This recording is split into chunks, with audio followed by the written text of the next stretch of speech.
Chapter 156. As Qiguan Rang left with Wei Yuan asked him urgently. Wenjing, what do you think of Lanting? Qiguan Rang tilted his head to look at Wei Yuan. He wondered what Lu Shi had said to Wei Yuan. Why did he suddenly ask such a question? In my opinion, this child is extraordinary. As Qiguan Rang spoke, he observed Wei Yuan's face, which seemed to be deep in thought. In times of peace, he would be a powerful minister and an important asset to the country. In times of chaos, he would at least be a lord. Wei Yuan's expression froze, as if he was still struggling with something. After a long time, he let out a long sigh. I just tested Lu Zhongqing. I'm afraid the current situation. Wei Yuan was not Jiang Pengji.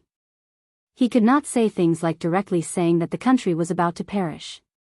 The aristocratic families have their own agendas. They are playing with the power of the court. The princes are not doing anything. The battle between Nansheng and the four factions of Nanman is not optimistic. It is already showing signs of decline. Although Wei Yuan's surname was Wei, his family was not prominent. He could only be considered wealthy among the poor. Seeing the declining situation, his heart ached, but he could not do anything about it. Among the 5 countries in the Central Plains, who did not insist that they were the legitimate rulers? Since the division of the Xia kingdom, everyone knew that there would be a war between the 5 countries. Who did not covet the other 4 countries?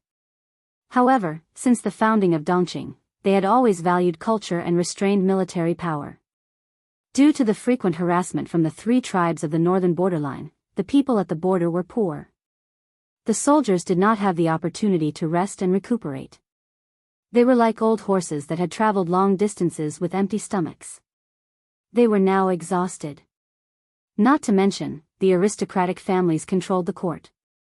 There were also many vermin of the country who exploited the people, causing great resentment among the people. Even Lu Shi was barely able to protect himself in Hu County. The other aristocratic families hadn't tried to divide Hu County because Lu Shi's methods of governing Hu County were too bloody. His attitude was very domineering, as if he would rather die in glory than live in dishonor. Wei Yuan knew Lu Shi. Although he was a bit evil, he was a peaceful person. He could not stand open strife and veiled strife. He was forced to do this because he had no other choice. Wei Yuan sighed. If Nansheng could defeat the 4 factions of Nanman, we would have a chance to breathe, but it was better to be a dog in prosperity than a man in chaos. If they could live a peaceful life, no one would want to live every day with blades, spears, swords, and halberds, for fear that one day they would lose their lives. Qiguan Rang was not as emotional as Wei Yuan. He said calmly, Master Gongqiao, you must know that the world is divided after a long period of union, and united after a long period of union.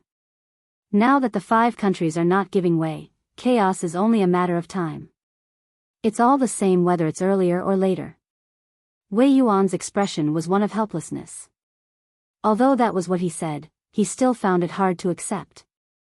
After all, the current situation was not only inevitable, but also human greed. Those high and mighty aristocratic families didn't care. Regardless of whether it was a chaotic era or a prosperous era, it wouldn't affect their wealth at all. It was just that the common people were pitiful. It was difficult for them to leave their homeland, but once the flames of war spread, they could only leave their homes. He, Wei Yuan, was just a teacher with no background. No matter how anxious he was, he could only watch helplessly. There was nothing he could do. Qiguan Rang continued, Mr. Gongqiao just asked Rang how Lanting was. Is County Chief Lu's intention? Wei Yuan scowled. Watch your words. How can you say something like that? I'm just going to wait and see. Regardless of whether it was true or not, being on good terms with Lu Shi was beneficial to them.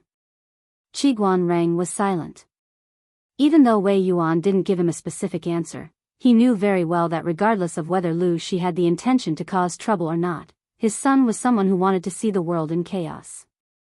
He wasn't someone who was willing to be under someone else's command. The carriage was silent. Wei Yuan and Qiguan Rang returned to their residences with their own thoughts. On the other side, Jiang Pengji's patience had reached its limit. She stared coldly at Meng Liang, who was still acting recklessly. She had seen people who wanted to die, but she had never seen someone who wanted to die at such a good time. Meng Liang was still dressed in women's clothing.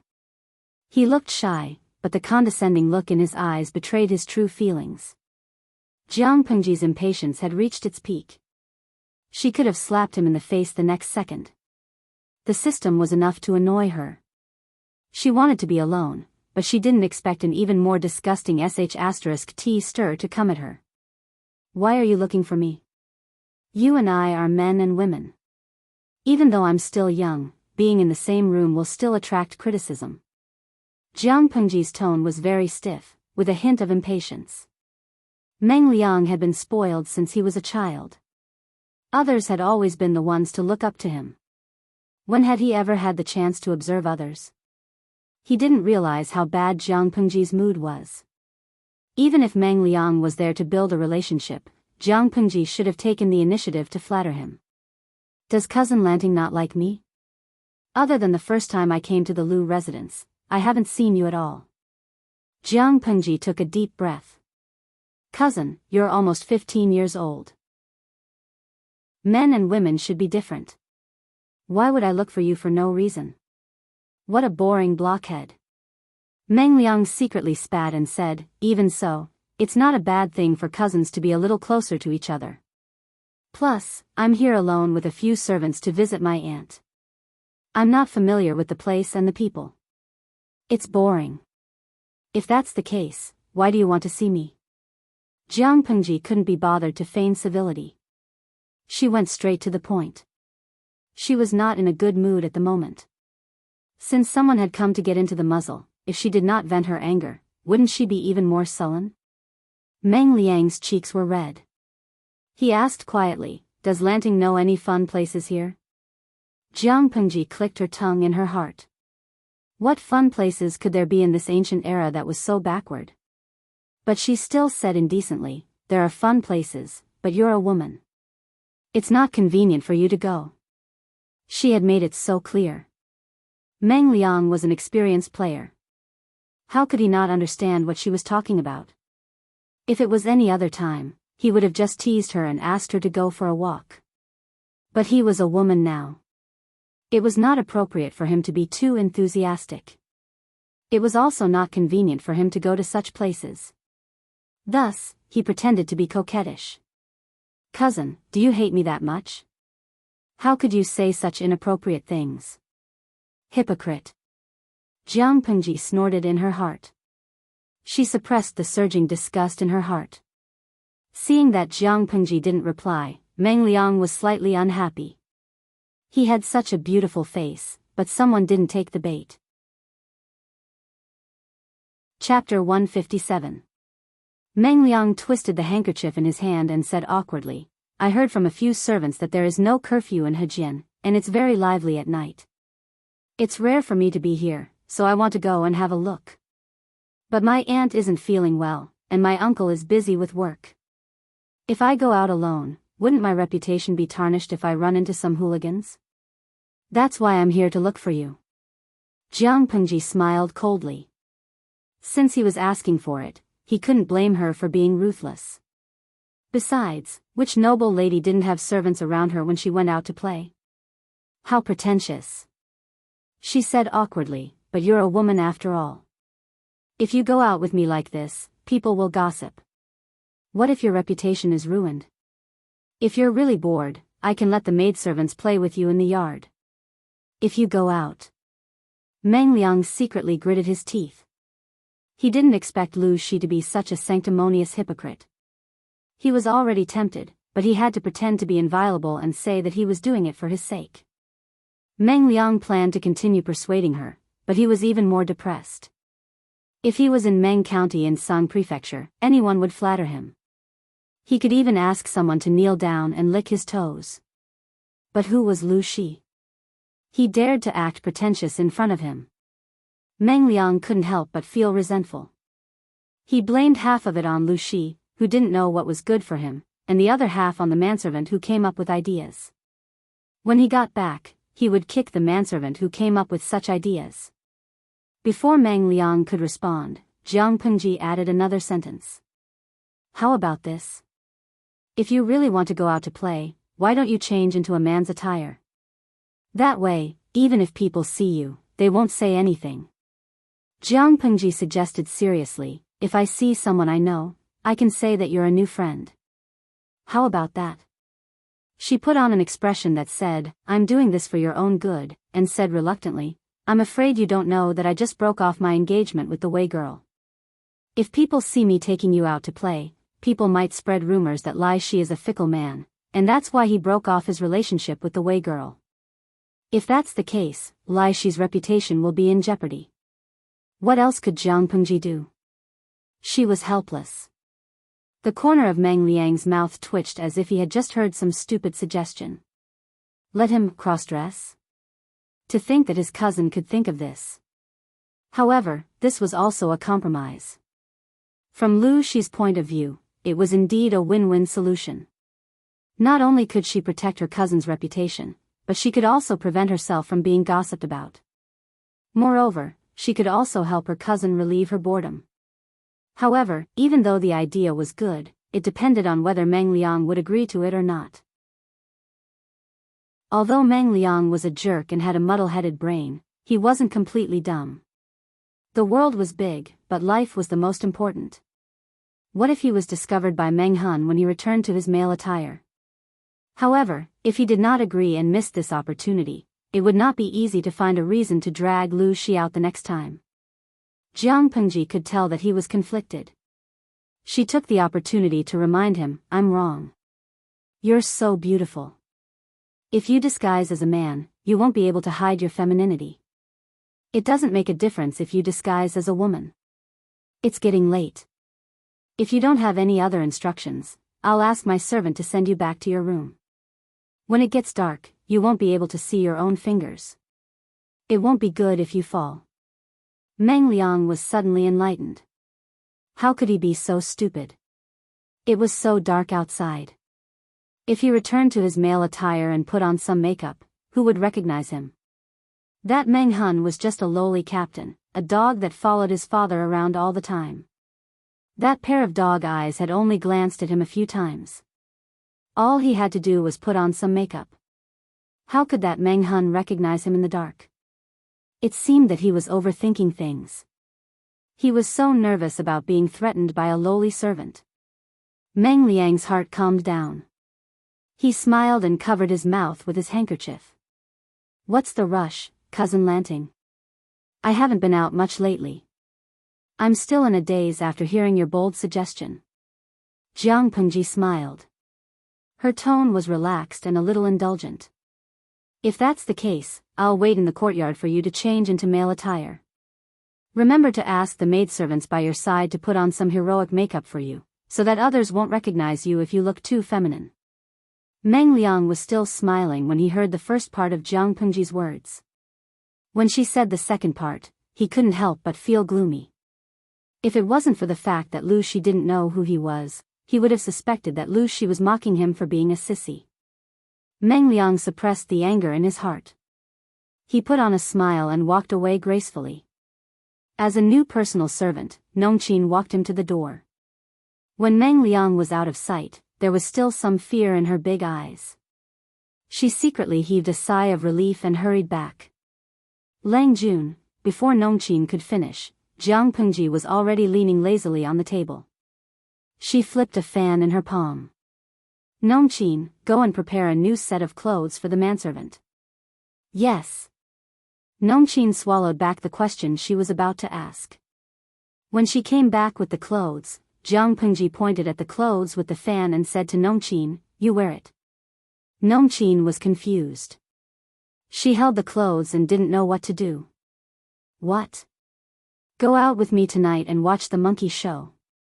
Jiang Pengji smiled meaningfully. Nongqin held the clothes and looked at her Lang Jun, blushing slightly. Because she was a personal servant, Nongqin had the right to know a secret. Her Lang Jun was a girl. When she first found out, she was stunned. But, even though she knew her Lang Jun was a girl, Nongqin still looked at him in a daze. In her eyes, there were thousands of men in the world, but none of them could be as charming as her Lang Jun. Just like that smile just now, it was actually somewhat sinister and awe-inspiring, bewitching to the point of not wanting it. Nongqin put on the manservant's clothes. The clothes were a bit loose. She wrapped layers of cloth in front of her chest to cover her features. She put on a layer of dark powder and trimmed her eyebrows. From afar, she looked like a delicate and pretty boy. Fortunately, I didn't pierce my ears. Otherwise, I would have been exposed. Jiang Pengji glanced at Nongqin and was slightly satisfied.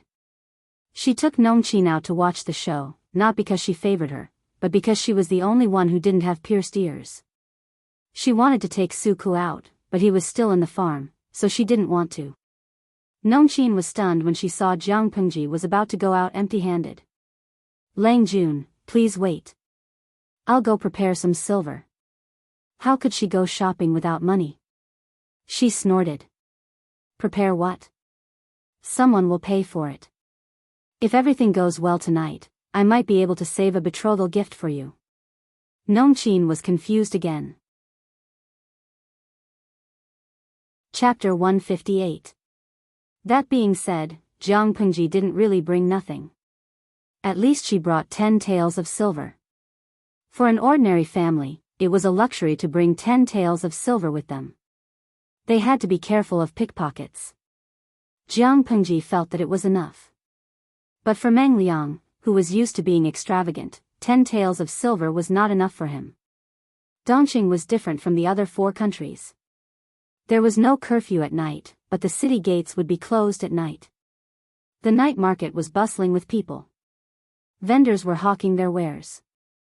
Most of them were intricately woven goods or trinkets. Silk and floral jewelry filled the stalls. The materials used were cheap and simple, but the craftsmanship was exquisite. It was obvious that a lot of thought had been put into it. It was a prosperous scene. Even though it was already night, there were still a few young girls wearing bamboo hats in the night market. Their faces could not be seen, but their slender and graceful backs were enough to make some people lose their ability to walk. Jiang Pengji secretly glanced at them and teased, "Cousin, you're more manly than she." He saw 2 young ladies with graceful figures, their eyes almost glued to the other party's body. No matter how beautiful they are, how can they compare to your beauty? Meng Liang was enjoying the show, so it was not hard to imagine how unhappy he was to be interrupted. Although he had always been proud of his looks, there were always people who said he was a woman. It was a way of mocking him for not being a man. Now that Jiang Pengji had emphasized this point. If it wasn't for the fact that he wasn't in Meng County, he would have slapped her. Do you know how to speak? However, Meng Liang was still rational. He did not put his thoughts into action. Instead, he clenched his fists and put on a fake smile. Lanting, you should call me cousin when we're outside. Otherwise, what would happen if someone heard us? What's more, everyone loves beauty. Seeing a beautiful young lady, why can't you let your cousin take a good look? Jiang Pengji replied with an "oh," but she sneered in her heart. Calling him cousin? TSK, he really doesn't want to die fast enough. She turned her face away with slight disgust, but she called him cousin sweetly. Meng Liang was happy to hear that. Jiang Pengji stopped in front of a stall and asked the vendor, "How much are these silk flowers?" She picked up the pair of ball-shaped silk flowers that she had taken a fancy to. They were made of rabbit fur and dyed bright colors. They looked very pretty. There were also many ball-shaped silk flowers of different colors hanging on the stall. The materials used were not exquisite, but they were novel. Cousin Lanting, are you kidding me? How can a man like these things? Meng Liang took the opportunity to retaliate. Jiang Pengji said casually, I think they look good. I'll buy a few pairs for the maids in the yard. Girls love beauty. Rouge, face powder, silk ornaments, clothes, hair. No amount of money is enough. Nongqin, try this. The color is just right. Nongqin blushed and took it. She could still feel the warmth of the man on the ball-shaped silk flower. Thank you, Lang Jun. I forgot. It's not suitable for you to wear it in your current state. Let's go back and try it on. Nongqin, who was about to put it on, suddenly froze and blushed. She seemed to have forgotten that she was dressed as a manservant. Why would she try on silk flowers? Meng Liang, who was standing to the side, clicked his tongue and said, Cousin Lanting, are these cheap gifts for girls? It's not like a personal maid is anything else. If she wears gold and silver, what will she look like? Jiang Pengji picked a few pairs that she felt were of good workmanship. She also bought a few rouge boxes and some fresh-colored lip gloss to protect her lips and not be eye-catching. Moreover, girls at this age are already the most beautiful. Why would they need those old-fashioned and expensive accessories? They would forcefully suppress their aura. Jiang Pengji picked out a lot of miscellaneous items and prepared a set for each of her maids. She didn't give more or less for anyone. She could be patient and buy these small, cheap gifts, but Meng Liang was not in the mood. She wanted to take a roundabout way to lure Lu Shi into the gambling house. Obedient children like him who stayed in the yard were easily attracted by new things. If she brought him here a few times, he would definitely become addicted to gambling. In order to keep the secret, he would have to get close to her. That way, she could achieve her goal of getting close to Lu Shi and destroy him secretly. TSK, he wanted to see how big Lu Shi's family business was for his ignorant son to squander it. But now, looking at Lu Shi's sissy buying this and that, who knew when he would achieve his goal? Cousin, why do you want to go to that kind of place? Jiang Pengji frowned and denied it. I'm not going. It's a messy place. What if someone offends you? Cousin, you should go somewhere else. I heard that it's dirty. Jiang Pengji's naive words made Meng Liang laugh in his heart. Cousin Lanting, why are you so nervous? In the past, I heard from the servants that many nobles like to go there as well. Since everyone likes to go, it shouldn't be as bad as you say. I'm just curious and want to see it. Cousin, please allow me. I'm not nervous. I'm just worried that a rough person will offend you. If something happens, how will I explain it to my mother? Jiang Pengji rejected him with righteous words and put on an attitude that said there was no room for negotiation. But was Meng Liang the kind of person who would give up so easily? In the end, Jiang Pengji couldn't handle Meng Liang's aggression. She reluctantly said that she would bring him there to have a look and that he would come out after seeing it. Nongqin was anxious, but she could not say anything to stop him. She could not say that Meng Liang was up to no good. With such anxiety in her heart, Nongqin watched her Lang Jun enter a gambling house. When the curtain was lifted, the gambling house was filled with people. Many shirtless men were standing on long benches and shouting around a table. Big. Big. Big. Big. Big. Big. Small. Small. It must be small. Nongqin couldn't help but tremble when she heard all the similar noises. It's okay. I'm here. At that moment, Jiang Pengji put a hand on her shoulder and turned around to smile at her.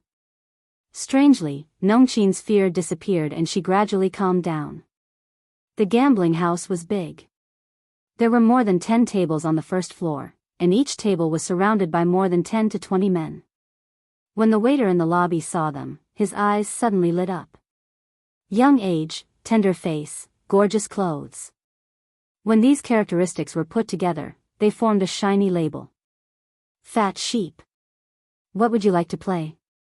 The waiter came forward with a face full of smiles, revealing a mouthful of shiny yellow teeth. Chapter 159. The waiter chuckled and said, There are many fun things to do here. If you are interested, I can tell you about them. Then tell me about them. I'm listening. Meng Liang said that, but deep down, he was feeling proud of himself. Okay, listen up. Single and even dice flips, 4 directions treasure stalls, big and small pig nests, chicken fights, duck fights, quail fights. As if he was reciting the names of dishes, he recited more than a dozen different games without taking a breath, and even shouted at the end. "I'm not playing." Jiang Pengji interrupted him and turned to leave. The waiter was dumbfounded. The voice of the name list stopped abruptly. He didn't even have the time to stop her. But since she was already at the gambling house, how could Meng Liang let her leave without playing? "Cousin Lanting, since you're already here, why don't you play a few rounds before you leave? Besides, there's nothing fun outside." Meng Liang's face was full of smiles. He placed his hand on Jiang Pengji's shoulder and coaxed her to go back. Jiang Pengji frowned impatiently and said righteously, "Cousin, you said that you're just here to take a look. Why are you playing now? Gamblers don't have connections. This doesn't sound good." "Cousin, don't be too curious." Meng Liang rolled his eyes. She was good at preaching, but she was just a fool who didn't know how to have fun. He let go of her shoulder and pouted. "Cousin Lanting, you want to leave, but I don't want to." Meng Liang decided to play the blame game. He was sure that Jiang Pengji wouldn't dare to leave a weak girl like him in a gambling house. In the end, Jiang Pengji had to stay, which made Meng Liang feel a sense of accomplishment. Although the waiter wanted to take advantage of a fat sheep, he was not blind. He quietly waited for them to come to a conclusion. Although he looked sincere on the surface, he had already begun to roll his eyes in his heart. What kind of place was a gambling house? It was a place that could make people rich, but it could also make them bankrupt. It was a place where they could sell their children and become a pimp. Even the god of fortune would be skinned alive if he came, let alone 3 naive kids who had never seen the world. There was a saying that went, "The one who enters is the boss, and the one who loses is the boss." The waiter only needed to coax the 3 of them in, and someone would suck them dry. Meng Liang curiously approached one of the tables. "What are they playing?" Those gamblers had just finished a round and were so excited that their brains were heating up. Those who had won were so excited that they were sweating profusely, while those who had lost looked like they were unlucky. There were even some who had lost too badly and were now in a daze, looking as if they had suffered a great blow and could no longer live. The waiter said, "This table is playing big or small. There are 3 dice in the dice cup, and after you shake them, you can choose big or small." The rules were simple and straightforward. Even people who had never played before could learn it quickly. Jiang Pengji glanced coldly at the gambling cup in the dealer's hand. At that moment, the lid of the gambling cup was not closed. She could see the 3 dusty dice. She raised her eyebrows and smiled. "Isn't it simple to bet on big or small?" The waiter smiled.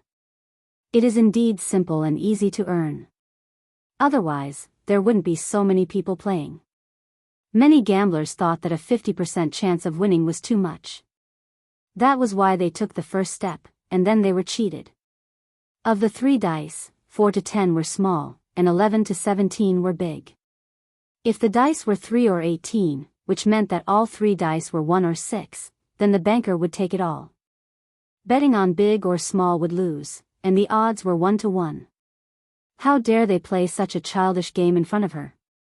"Cousin Lanting, what do you choose?" Seeing that a new round of bets was about to begin, the dealer had already finished shaking the dice and was about to place his bet. Jiang Pengji pretended to be righteous and refused to play, but Meng Liang was very confident in his charm. He acted coquettishly and succeeded in making Lanting's cousin take the first step. One of them chose big, while the other chose small. The results were delightful. The tail Jiang Pengji had left behind was taken by Meng Liang. "You've played. Can you leave now, cousin?" Jiang Pengji said unhappily. "What do you mean you've played? One tail is one tail. Cousin Lanting, are you really willing to let your money fall into someone else's pocket? If you don't want to play, I'll play. Cousin Lanting isn't short of money. Money can't buy my happiness. As long as I have fun, I don't care about anything else." Meng Liang refused to leave. He played another 2 rounds and won both rounds. Many gamblers were cheering. Jiang Pengji looked cold, but deep down, she was tempted. Meng Liang immediately fanned the flames. It's boring to stand around. Why don't you play with your cousin for a while? Jiang Pengji used Meng Liang as an excuse. But was she playing along with him or did she want to play? Meng Liang's eyes saw through the truth. Compared to Meng Liang's winning streak, Jiang Pengji was unlucky. She lost 5 times in a row and lost 5 taels of silver. Nongqin watched anxiously. What kind of people were there in the gambling house? You were the boss when you were rich, but you were worse off than your grandson when you lost money. Don't worry. My luck has always been good. Jiang Pengji played with the last tael of silver and smiled meaningfully. Others would win or lose based on luck, but Jiang Pengji purely depended on her willingness to win. Meng Liang saw that Jiang Pengji was starting to get into the groove. He smiled to himself and took his winnings to another table. Do you still want to play, Lang Jun? The dealer asked. Of course. Jiang Pengji threw the last tael of silver to small. Open. Jiang Pengji, who had lost 5 rounds in a row, suddenly won. Her bet was small. The odds were 1 to 1. Now she had 2 taels of silver in her hands. She placed the 2 taels on the small table. The dealer smiled. You still want to bet small? Because of the 8 rounds of small, many people placed their bets on big. Only Jiang Pengji still chose small. Yes. The dealer took off the cover of the dice cup. 1, 3, 4, 8 points, small. She had 4 taels of silver in her hands. I'll bet big this round. Jiang Pengji still placed all her taels of silver. The dealer took off the cover of the dice cup. 4, 4, 5, 13 points, big. She had 8 taels of silver in her hands. Again, big. She had 16 taels of silver in her hands. The dealer's expression was a little stiff. He smiled and said, "You're really lucky." Jiang Pengji was surprised. Was that considered lucky? She was afraid of herself when she gambled. She didn't know that more than a dozen casinos in the federal black market had closed down because of her occasional visits. Her identity was special. Even when she lost so much money in the black market casinos, no one dared to do anything to her. Chapter 160. From losing to winning, Jiang Pengji quickly won 256 taels of silver. Nongqin's eyes were wide open as she watched her win. How long had it been? She went from 1 tael to 256 taels. The dealer's palms were sweating. He secretly wiped his sweat and pretended to be calm. 256 taels of silver was a huge sum of money for a small or medium-sized casino. Do you still want to bet this round? Jiang Pengji looked down and said, I wanted to pick the small one, but I won't bet for this round. Nongqin was confused. Her Lang Jun wanted to pick the small one. Why didn't he bet? The gamblers didn't have the same idea. They all bet on the small one with the intention of making a profit. However, Jiang Pengji knew very well that the dealer would take all in this round. Big or small was not allowed. Sure enough, it was a rare 3 sixes, a leopard. Although the dealer took all in, the dealer couldn't laugh because Jiang Pengji still won the next 2 rounds. It meant that Jiang Pengji only lost 5 taels, but she won 10-24 taels in the end. The dealer couldn't sit still anymore. He felt uncomfortable as if there were countless needles poking him under his butt. He found an excuse to say that he was going to the gambling house, but in fact, he went to the 2nd floor to look for the boss. According to Jiang Pengji's previous rules, the gambling house would be finished if she won another 2 or 3 rounds. The profits of the next few years would be gone. In a place like a gambling house, there were all kinds of shady methods. Otherwise, how could people lose all their money and eventually sell their children, and even use their wives to pay off the debt, letting them sell themselves to the brothel to pay off the debt? They made money from blackmail. What seemed like a fair game was actually a shady business. In the simplest form of gambling on size, every die was specially made. The seemingly ordinary die had a weight bias, and the dealer relied on his skillful technique and keen sense of touch to greatly control the sum of the number of dice that came out of each round. Gambling dens of a larger scale could even change the number of dice at zero after the gamblers placed their bets, turning big into small. That was why there were so many losers and so few winners, even though the odds of winning were 50-50. Even if someone won, they would quickly lose back. These were the tricks of the gambling house. If they encountered a fat sheep, they would usually let the fat sheep earn a few rounds. Then, when the other party's bets got bigger and bigger, they would slightly turn the tables. The banker and the gamblers would say something like, "Victory or defeat depends on luck. If you're unlucky this time, you'll definitely turn around the next time." This would stimulate the fat sheep's nerves and make them continue to increase their bets by a huge amount. The casino owner couldn't sit still when he heard that. The boss asked him, "Didn't you do anything?" The dealer had an aggrieved look on his face. "I did, but that kid was so slippery. It was as if he already knew that I was going to attack, and he always managed to avoid me. I can't possibly use leopard in every round, right? If I do that, the others will also notice that something is wrong."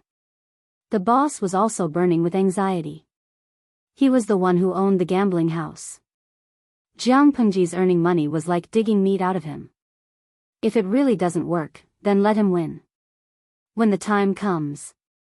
The boss made a chopping motion with his hand. What kind of rotten things had they not done in this line of work? Blocking someone's money was like killing their parents. Jianghu had earned so much money from him that her hatred had escalated to the level of killing her parents. The dealer was shocked. He was quite tempted, but he added with some difficulty, "I'm afraid that won't work. I'm afraid that won't work. Judging from the attire of those brats, they don't seem to be from an ordinary family. In Hejin County, gentry families were as numerous as the hairs on a cow. If they were not ordinary people, they could be the sons of gentry families if they were dressed differently. How could they afford to offend a small gambling house?" The boss was so angry that he stomped his feet. "Then what do you think we should do?" The dealer thought for a while and suddenly had an idea.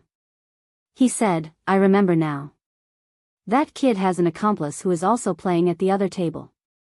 Although he's not bad, he doesn't have that evil winning streak. Should we kill the other one?" Jianghu was evil, but the other older boy was very ordinary. They could use him as an example.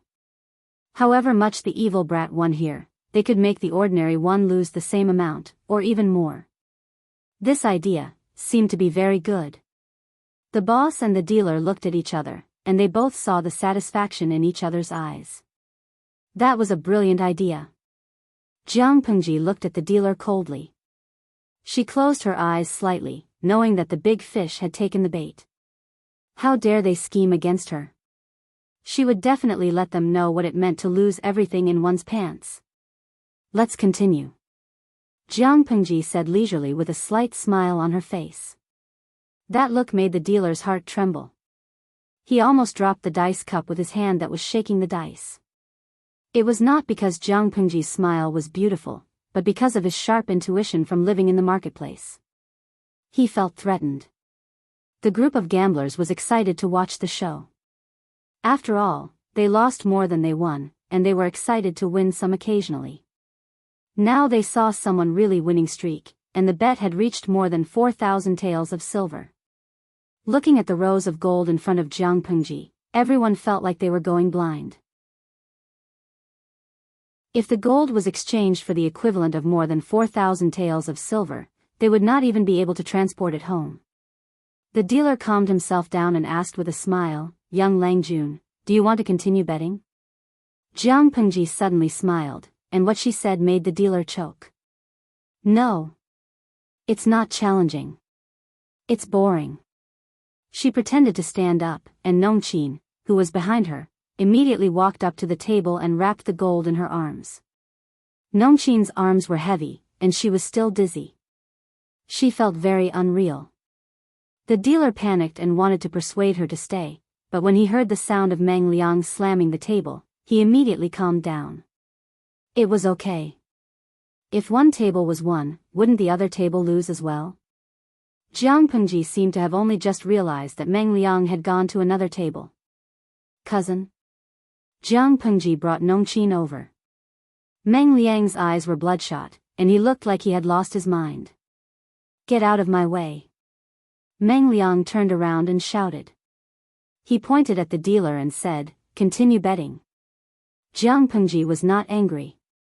Instead, she asked the gambler beside her, cousin, what is he? The gambler answered with a smile. He could not hide the gloating in his tone. You better stop your cousin. He has already lost more than 6,000 taels of silver. More than 6,000 taels of silver? Jiang Pengji was speechless. Wasn't this too much? This table was filled with odd and even players. It was bigger than the previous table, and on the surface, it looked more fair. But when Jiang Pengji glanced at the dice cup, she immediately knew why Meng Liang had lost so badly. Chapter 161. Jiang Pengji stopped talking after being yelled at. She looked at Meng Liang coldly as he continued to court death. Everyone in Meng County fawned over him. Even in a gambling house, the boss would treat him well. That was why he won a lot of money every time he went there. As time went by, Meng Liang had the illusion that he was the king of the gambling table. Now he was in trouble. This was Hejin County, not Meng County, Sang Prefecture. Not everyone was fawning over him. Nongqin held the gold in her arms tightly. Her face turned pale when she heard the number. Lang Jun, if they continued to lose, she and her Lang Jun would not be able to leave. Who asked the three of them to come together? It's a trap. There's no hurry. Jiang Pengji sneered. How could she not know what the gambling house was planning? Or rather, it was the result of her deliberate manipulation. But what was the connection between Meng Liang's losing and her winning? Meng Liang was the legitimate son of the Mengs. He had the best food and clothes. Plus, his real mother was Meng Zhan's concubine. She was secretly in charge of the inner house. What could he not have? The amount of money he made every month was terrifying. On the gambling table, the smallest bet was in the hundreds. Sometimes, when he played big, it was possible to bet more than 1,000. However, no one dared to win against him. Even if they did, it would be pointless. Meng Liang would just bring his servants to his doorstep. He was a jinx. This time, he bet another 1,000 taels of silver. Jiang Pengji smiled coldly, but the dealer smiled like a fox. Lang Jun, you've already bet a few thousand taels. We're a small business. If you can't pay us back after gambling, we'll lose a lot. The dealer played hard to get. It seemed like he did not want Meng Liang to continue gambling, but his words hinted at something else. Meng Liang almost laughed. How could he not have the money? Who did he think he was?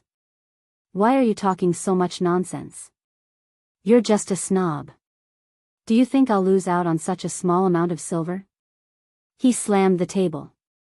If it were not for his expensive clothes and good looks, he would look like a gangster. After being scolded, the dealer didn't get angry. Instead, he smiled and shrugged. Of course.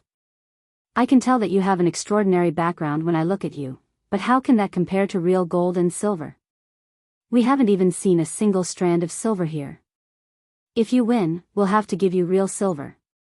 Meng Liang was so angry that he wanted to tear this person's mouth apart.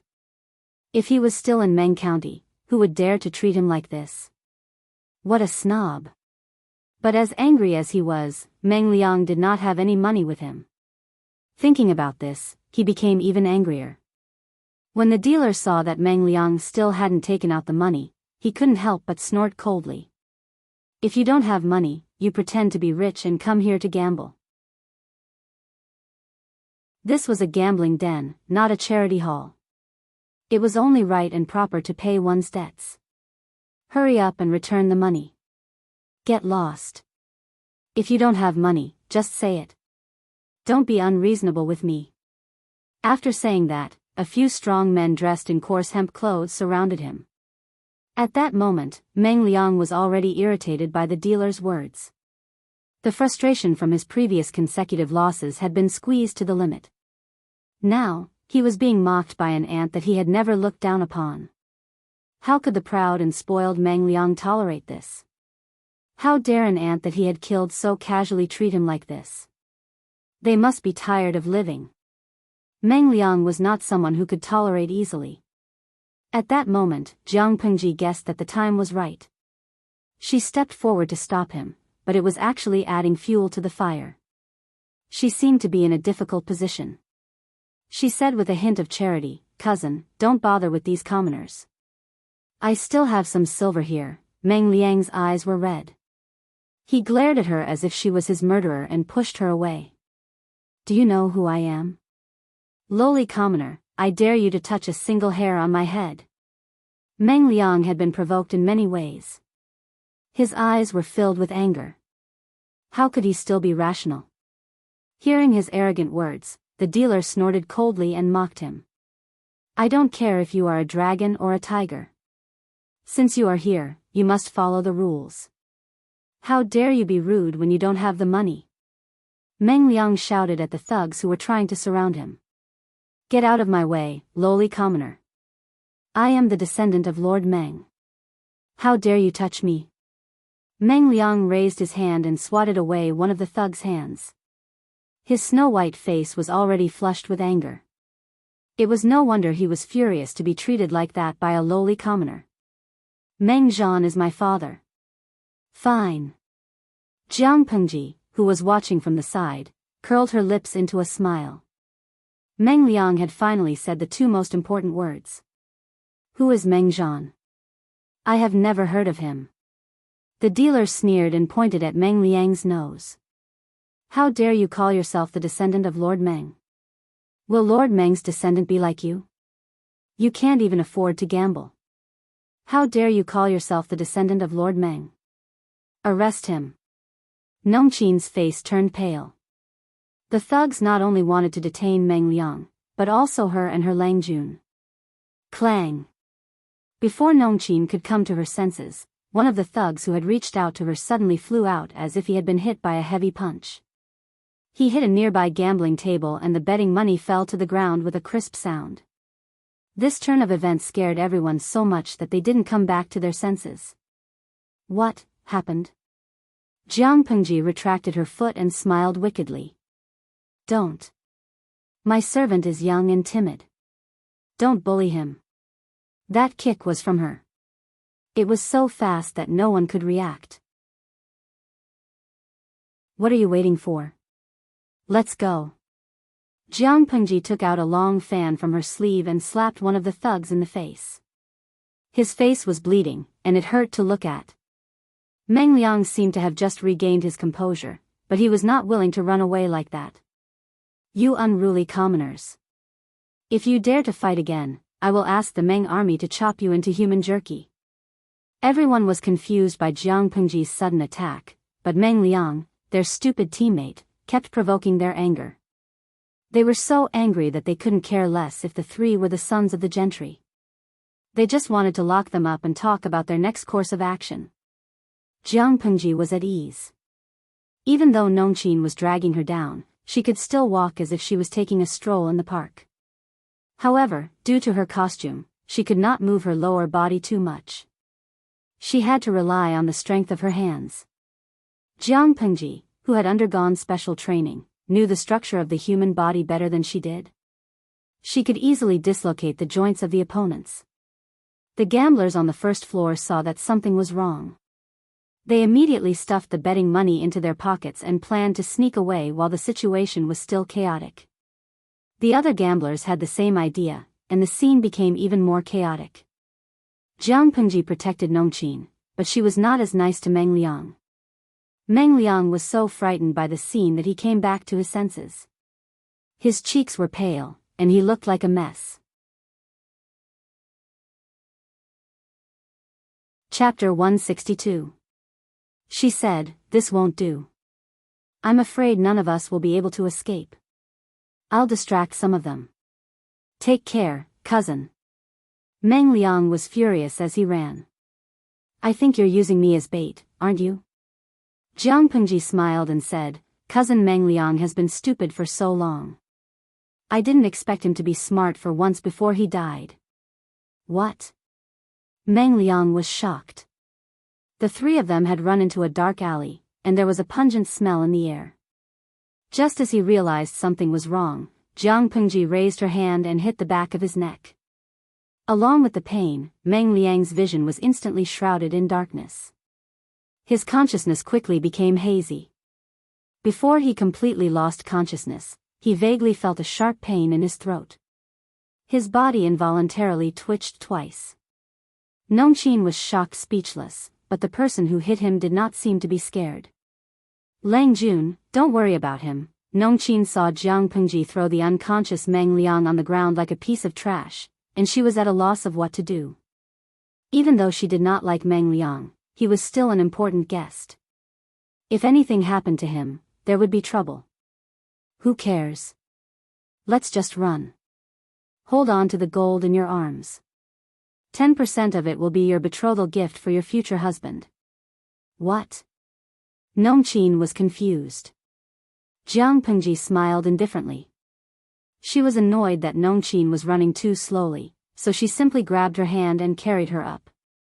Nongqin was screaming in surprise. Jiang Pengji put one hand on her shoulder and the other on her calf. Even though Nongqin was not fat, she still weighed more than 90 kilograms. She leaped onto the wall of the alley, and with a few leaps, Jiang Pengji jumped into the deep alley nearby. Done. Jiang Pengji put down Nongqin, who was still in a daze. There was a hint of laughter in her voice, as if she had let go of all the pent-up frustration in her heart. She had planned to tease Meng Liang a little longer, but now? She changed her mind at the last minute. When Nongqin landed on the ground, she finally recovered from the dizzy state. She tilted her head and took a closer look. She could faintly see the outline of her Langjuan's face in the dark. He had run for a long distance with her in his arms, but his forehead was still fresh and his breathing was steady. Nongqin felt a little ashamed in her heart. She had been doing rough work since she was a child. She could eat a lot and was strong, but she could not compare with her pampered Langjun. Langjun. Will Madame blame you for leaving Miss Biyao behind? If he spouts any nonsense, the gamblers will come to the Lu mansion. Then. Nongqin's face turned pale. Jiang Pengji snorted coldly. Isn't our Lady Biyao by my side? As for whether or not Meng Liang will talk nonsense, don't worry, he can't speak or write for the time being. Be a good boy and wait at the gambling house. She had many tricks up her sleeves. She could temporarily paralyze a person's arm or make them unable to speak or write. It was very simple. How could Meng Liang compete with her? She could toy with that brat to death even with her eyes closed. Right by her side? Nongqin could not help but look around. There were only the two of them. Where was the third person? Was there a third person? Suddenly, she felt the air around her was a little cold. A creepy feeling rushed from the soles of her feet to her brain. Let's go buy some women's clothing. You can wear it and temporarily play the role of Lady Biyao, Jiang Pengji said. Nongqin finally realized what Jiang Pengji meant. She wanted her to pretend to be Lady Biyao? But won't my identity be exposed? Many people have already seen the appearance of young Miss Cousin. Nongqin felt it was tricky, but it was her Langjuan's request. She had to comply. However, it seemed that even the heavens were against Jiang Pengji. Just when she felt a little better, the system beeped. System, beginning self-examination. Scanning mission. Beep. Scan successful. Mission established. Meng Liang, son of Meng Zhan, chief of Meng County in Sang Prefecture, is in danger. Please save him in 2 hours. When the mission is completed, the host will receive the reward of Willow Slender Waist. If the mission fails, the host will receive a level 5 electric shock as punishment. Jiang Pengji's face froze, and then a bloodthirsty smile appeared on her face. System, are you asking for a beating? The system explained frantically, its voice sounding panicked and helpless. No, host. Listen to me. After the real-time mission is loaded, it will be automatically assigned to the host based on what you encounter. It will be automatically assigned. But you have to believe that completing the mission will only benefit you. This is carefully calculated, and it will not harm the host's interests. I've looked at the back-end data. Killing Meng Liang will cause you great losses. What are you talking about? If you can understand me, then shut up. Jiang Pengji was furious. She was already annoyed by the system, and now she felt even more disgusted. The system lost its temper when Jiang Pengji yelled at it. Host, although I am your system, I hope you can respect me. We need to support each other, not drag each other down. The calculation of the human brain will never be as good as the optical computer system. After analysis, we concluded that saving Meng Liang is the best choice. Jiang Pengji snorted. I said, shut up. The system was frustrated by her stubbornness, but there was nothing it could do. If you don't carry out the mission, you will receive a 2-hour countdown. When the time is up, you will automatically fail the mission. Do you understand? If you fail the mission, you will be punished with a level 5 electric shock. That will cost you your life. Then I'll just die. Jiang Pengji's words pushed back the system's attempts to dissuade her. At that moment, Meng Liang, who had fainted on the ground, was captured and tied up. Have you found the other two? The one who won a lot of money ran away, while the one who lost to the casino and owed a lot of money was caught. What was going on? The owner of the casino was so angry that his face contorted into a dark purple hue. The few hired thugs of the gambling house were trembling with fear like quails. They had already tried their best to chase after them, but not only were the two slippery fellows slippery, they seemed to have vanished into thin air without a trace. Not to mention people, they didn't even catch a single strand of hair. They really couldn't understand. That alley was clearly a dead end, so how did the two of them escape? Chapter 163. The thug was furious, but he didn't dare to say anything. The casino had been making dirty money in Hejin County for years. He was the one who manipulated the gamblers and forced many families to separate. How many gamblers lost their fortune and lost their composure? How many wives and daughters of the gamblers were sold into prostitution? It could be said that the establishment and operation of the casino were built with the blood and tears of the gamblers' families. Every coin and every cent was stained with blood. It was not clean at all. Unexpectedly, the boss of the casino was blinded by the eagle's peck. He was tricked by a young boy. That was more than 4,000 taels of silver. Ordinary people couldn't make that much money in a few lifetimes. In the face of the furious boss, there was finally a bold person who bit the bullet and asked, "Boss, what should we do with the one who got caught? Lock him up in the woodshed. Do you want him to be treated like the god of fortune?" The boss was so angry that he wanted to stomp on Meng Liang's head, but he restrained himself. Somewhere else, Jiang Pengji took Nongqin to buy a set of women's clothing. Then she put on a thick bamboo hat to cover her face. "Lang Jun, is this okay?" Nongqin had never worn such fine clothes in her life. She was so excited that she didn't know what to say. She blushed and lowered her head. She didn't dare to look up at others. "It's a little short, but it's the only ready-made clothes that fit. It's okay." In ancient times, there was no such thing as a ready-made clothing store.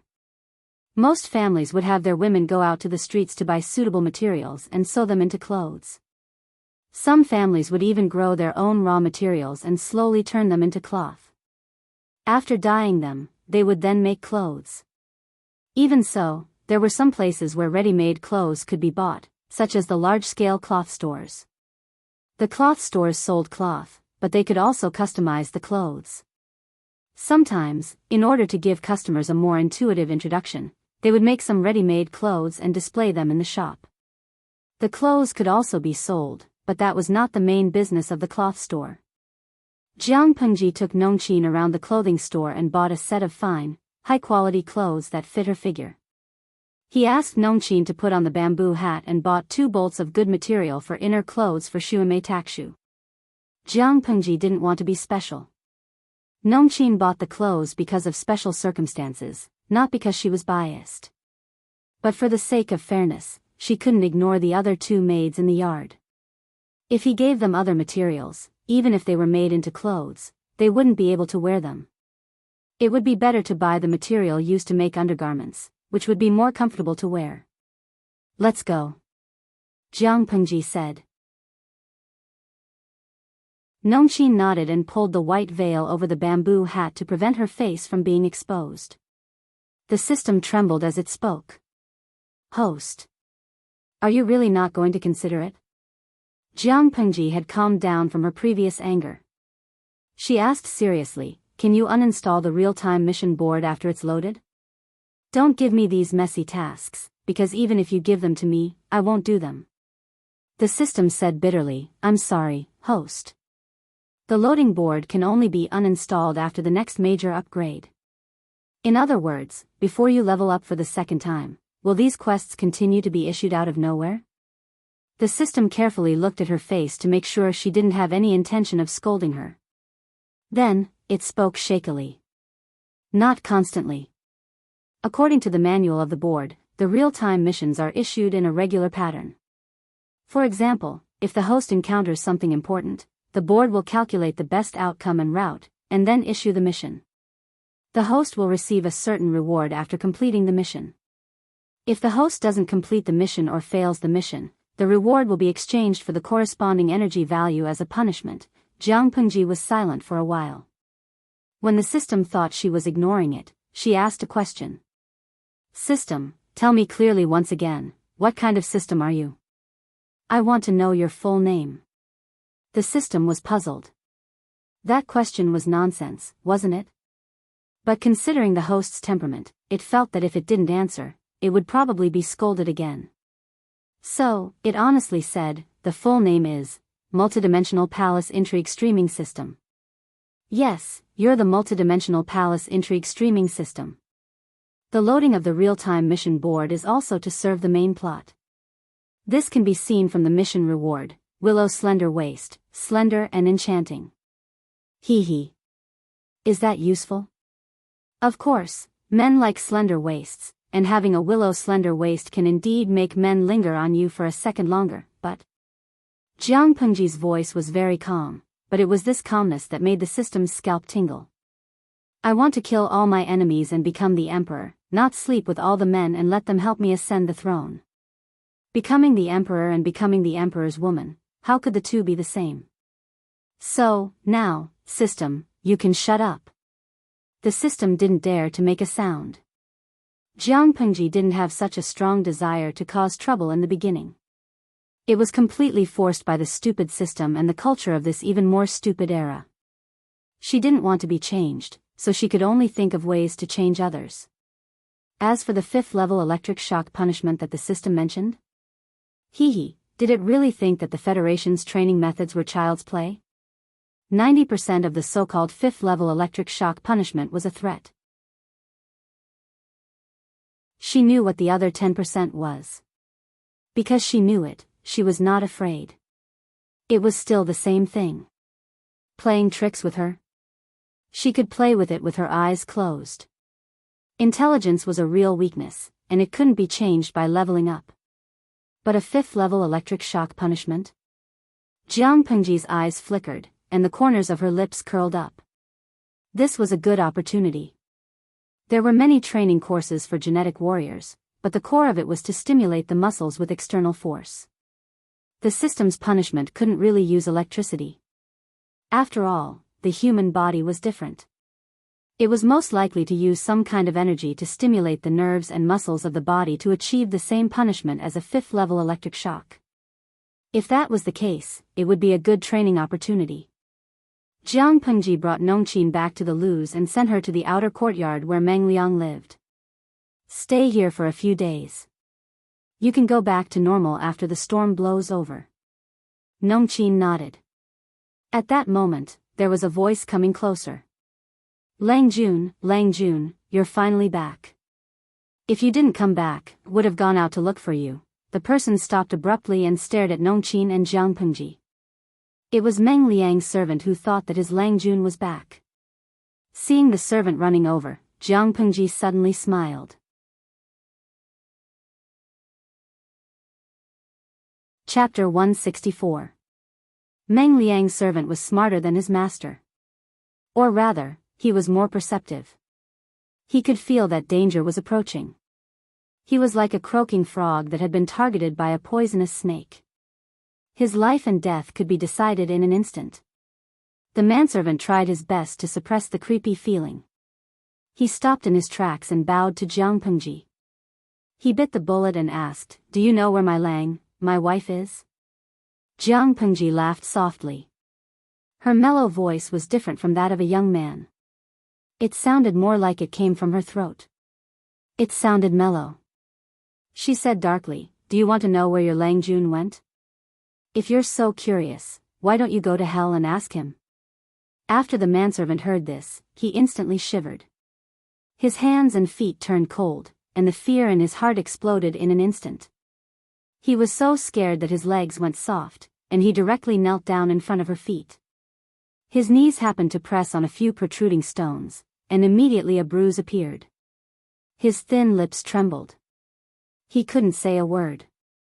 After a long time, he took a deep breath. He said dryly, "Please don't joke around. My wife was fine." As he spoke, he slowly got up and secretly took a few steps back. The grudge between the Lus and the Mengs was irreconcilable. It was not impossible for Lu Shi to kill someone. The manservant was so anxious that his eyes turned red. "Why would I joke around? Since the villain dies because he talks too much, I'll let you die with regrets." Jiang Pengji took a step forward. The manservant froze. He quickly turned around and tried to run into the house. Nongqin was anxious. She wanted to catch the manservant when she saw him trying to escape. But someone was faster than her. As if there was a gust of black wind, Jiang Pengji had already caught up with the servant who was trying to escape. She pinched the servant's slender neck with one hand and gradually exerted force with her 5 fingers. The servant felt that it was getting more and more difficult for him to breathe. He tried his best to pry her hand away with both of his hands. His feet rubbed against the ground. At first, he struggled intensely, but as time went by, the intensity gradually decreased. Sha. His legs, which were rubbing against the ground, went completely limp. His hands were still holding onto Jiang Pengji's wrists.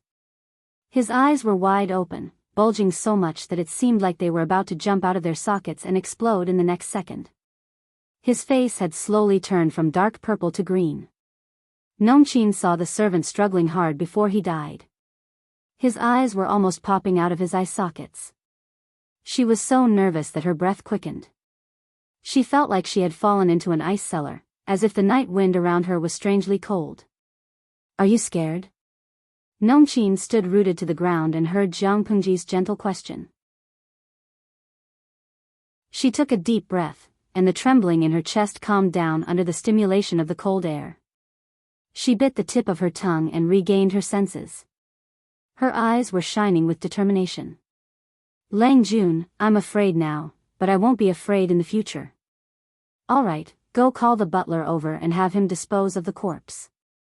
For the next few days, I will assign a few maids to you. Remember to take a few steps in front of people occasionally.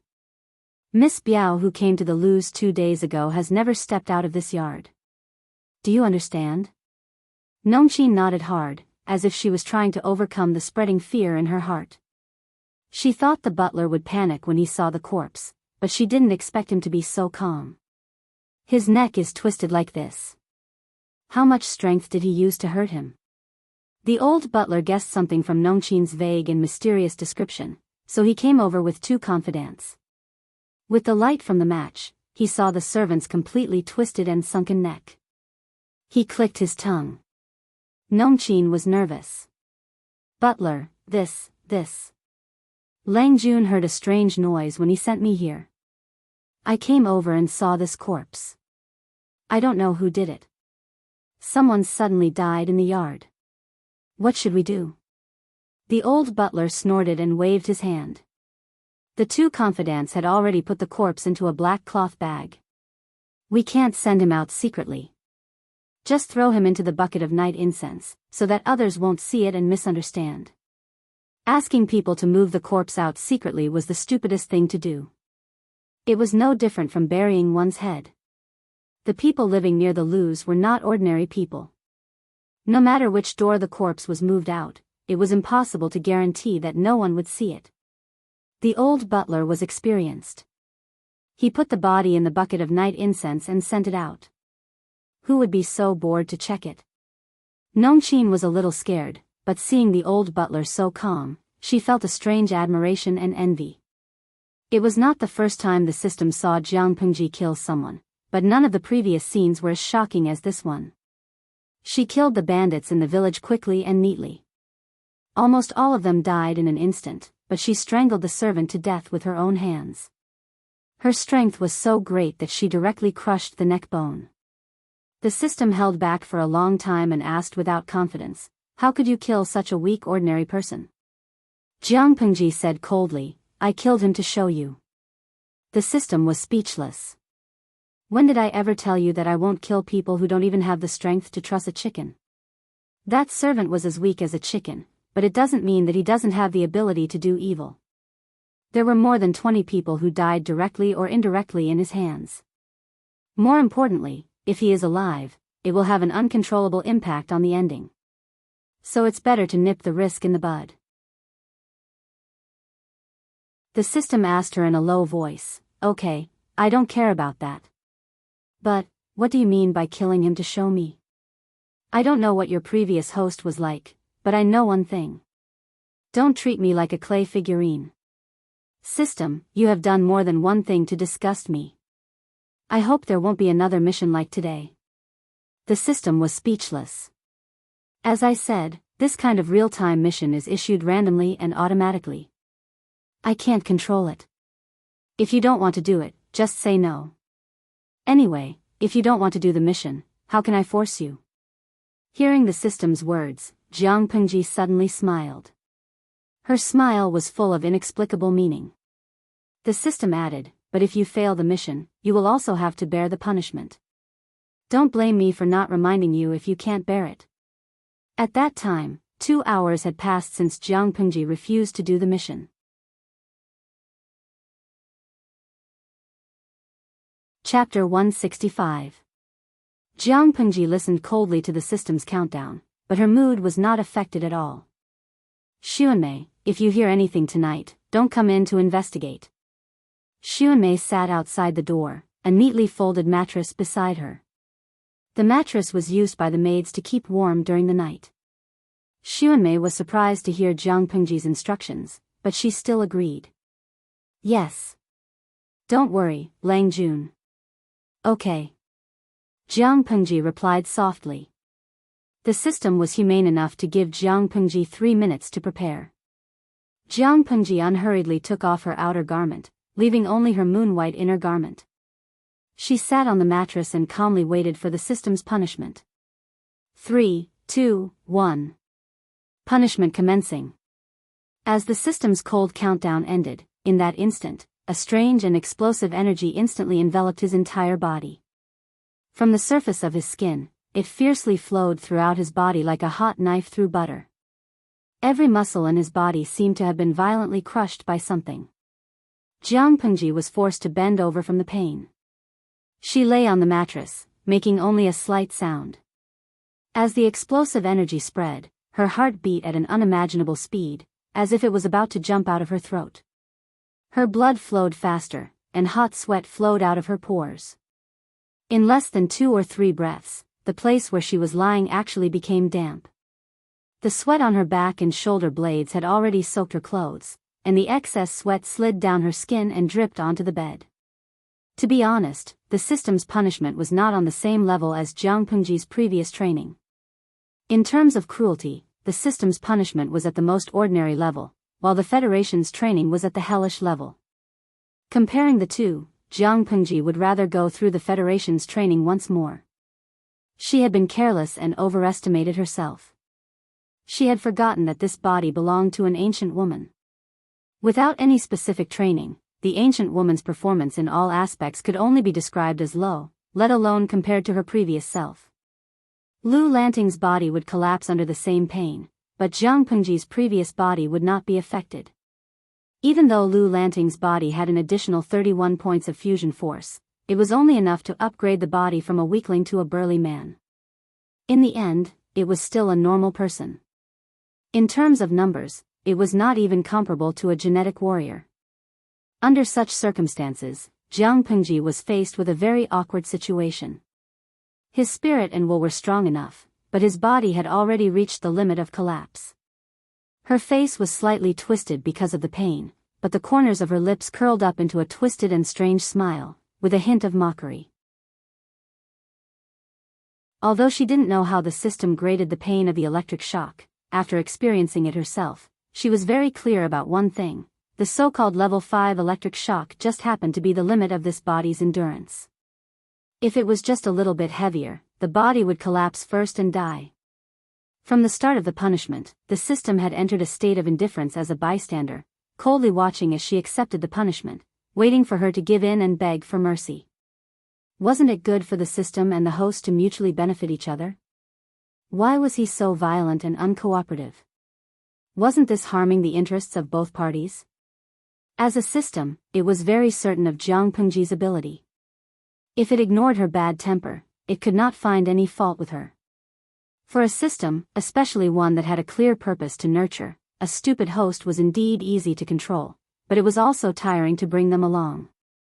Not only did he have to be a father and a mother, he had to calculate every step for them, just like a nanny or a wet nurse. Therefore, basically every system yearned to meet a host that was smart, motivated, and easy to control. However, Jiang Pengji did not fall into either category. She was smart and motivated, but her only fatal flaw was that she had a strong sense of self and would not allow herself to be controlled by others.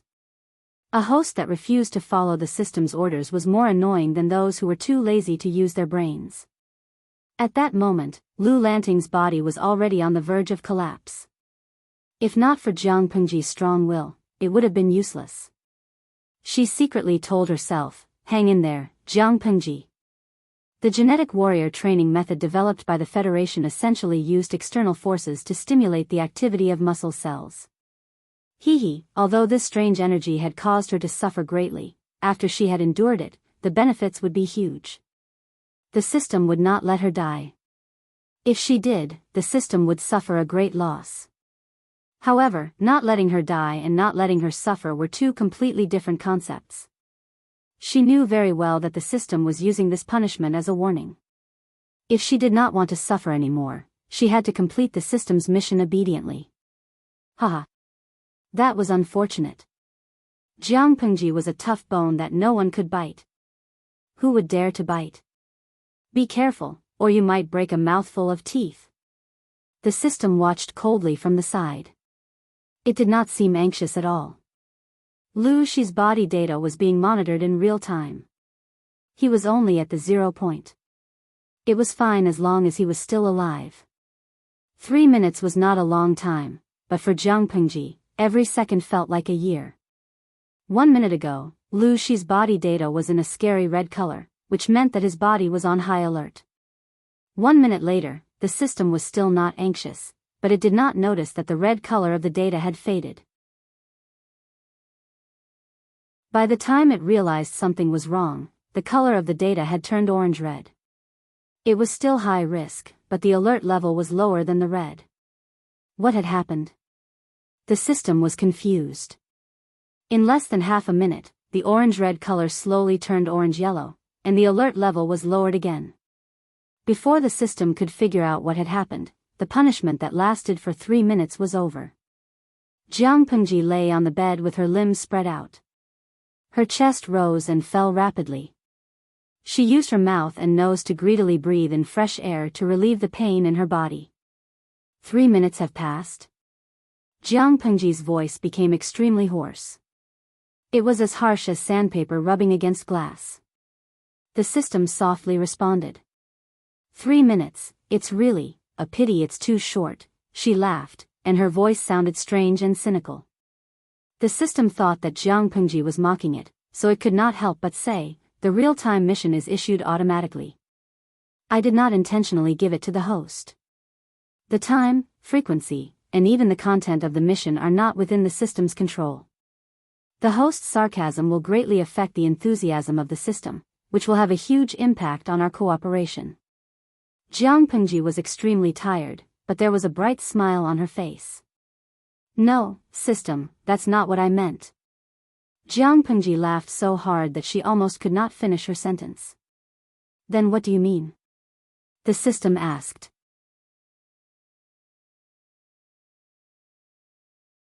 Chapter 166. The system was dumbfounded. It immediately opened Lu Shi's data panel. Jiang Pengji licked her dry lips and said, "It's only been 3 minutes. TSK, I'm not satisfied yet." Thus, what the system saw was this data panel. Name, Jiang Pengji, Lu Shi, Lanting, also known as Lu Lanting. Base strength, 12, strength fusion plus 39, gender, female, disguised as a man. Replaced her deceased brother, Lu Lanting, age, 41, 12, born in the 3rd year of Tianwu's flower festival birth, the 2nd son of the Lu family in Hejin County. Fiancé, Wei Jingxian, the 2nd daughter of the Wei family in Hejin County. Specialties, 6 arts of rites, beginner, combat, expert, analysis, expert, other abilities, temporary, attributes, charm, hidden 33, appearance, 75, channel, streaming, activated, host level 2. Compared to the initial data, Jiang Pengji's hidden charm value had unknowingly increased to 33 points. Her appearance value did not change. The streamer's level had risen to level 2 because of the upgrade card, but that was not the main point. The main point was the integration of force. Strength fusion plus 39. When Jiang Pengji first arrived in this world, her strength fusion was 30 points. She continued to use points, but it only increased by 1 point. Before the system's punishment, her strength fusion was 31 points. But now? 39. That was not all. Her unshakable base strength of 5 points had increased to 12 points. Strength fusion was a combination of her previous life strength and brought it to this world. It was a cheat, but the base strength was the body's own strength. An increase in the base strength meant that all aspects of the body had improved. That was why Jiang Pengji regretfully said that 3 minutes was too short. System. Jiang Pengji called out to the system in the quiet room. "Speak. What's the matter?" She smiled wickedly and supported her face with her hand. "When will the next real-time mission be issued?" The system was like gunpowder whose fuse had been ignited, instantly exploding. Jiang Peng Ji. The system spat out word by word, gritting its teeth. "That's enough."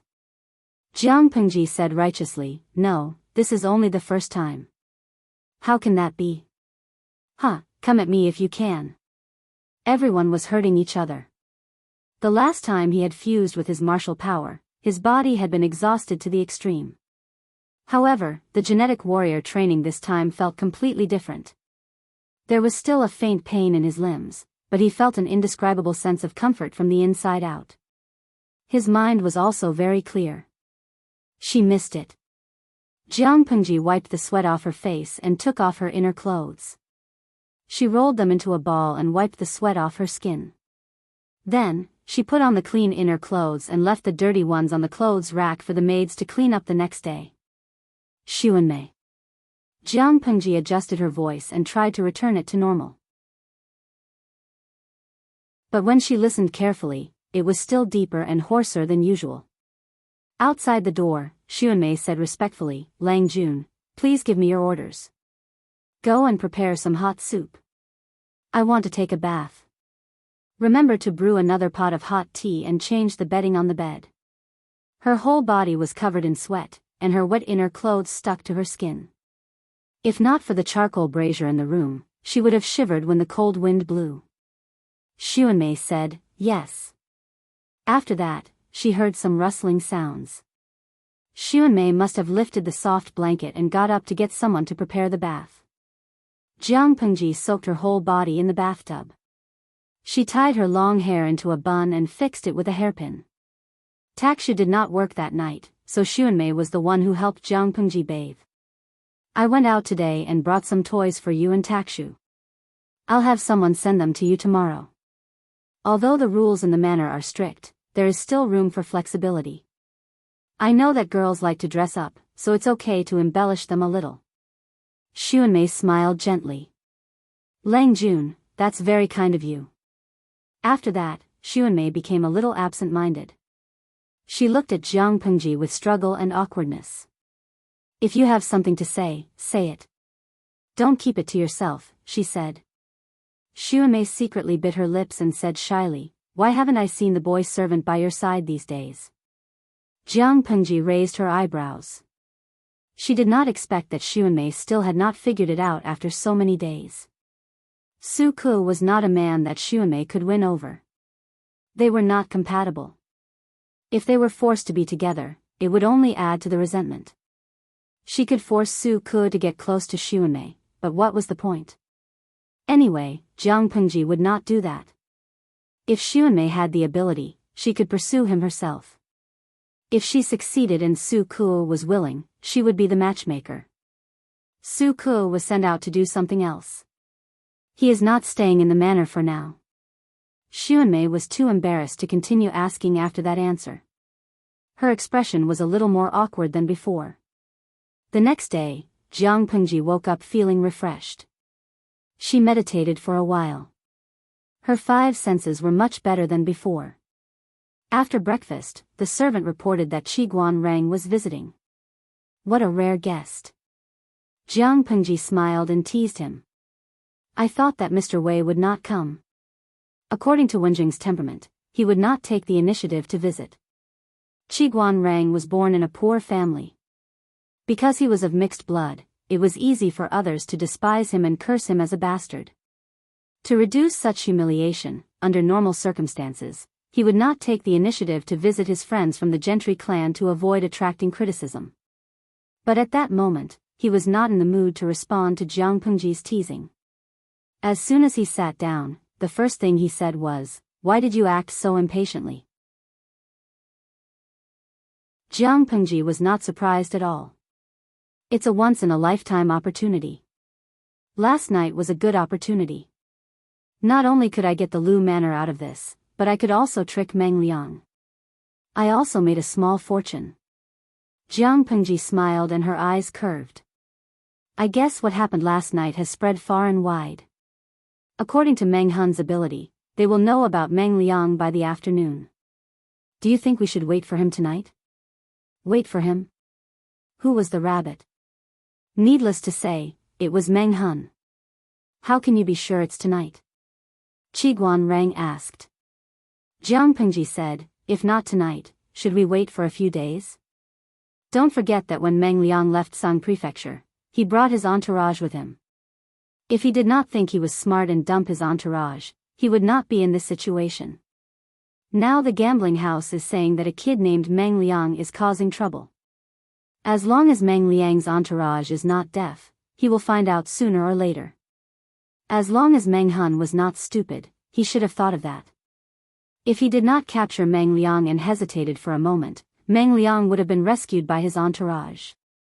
Qiguan Rang said unhappily, it seems like everything is still within your calculations. But didn't they agree yesterday to take their time and plan things out slowly? Why did she do all this after one night? Willful. She almost ruined the good situation. Fortunately, she knew what she was doing, and she had a corresponding plan to deal with the sudden changes in her actions. The pace was a bit fast, but as long as the final result was the same as expected, he would turn a blind eye.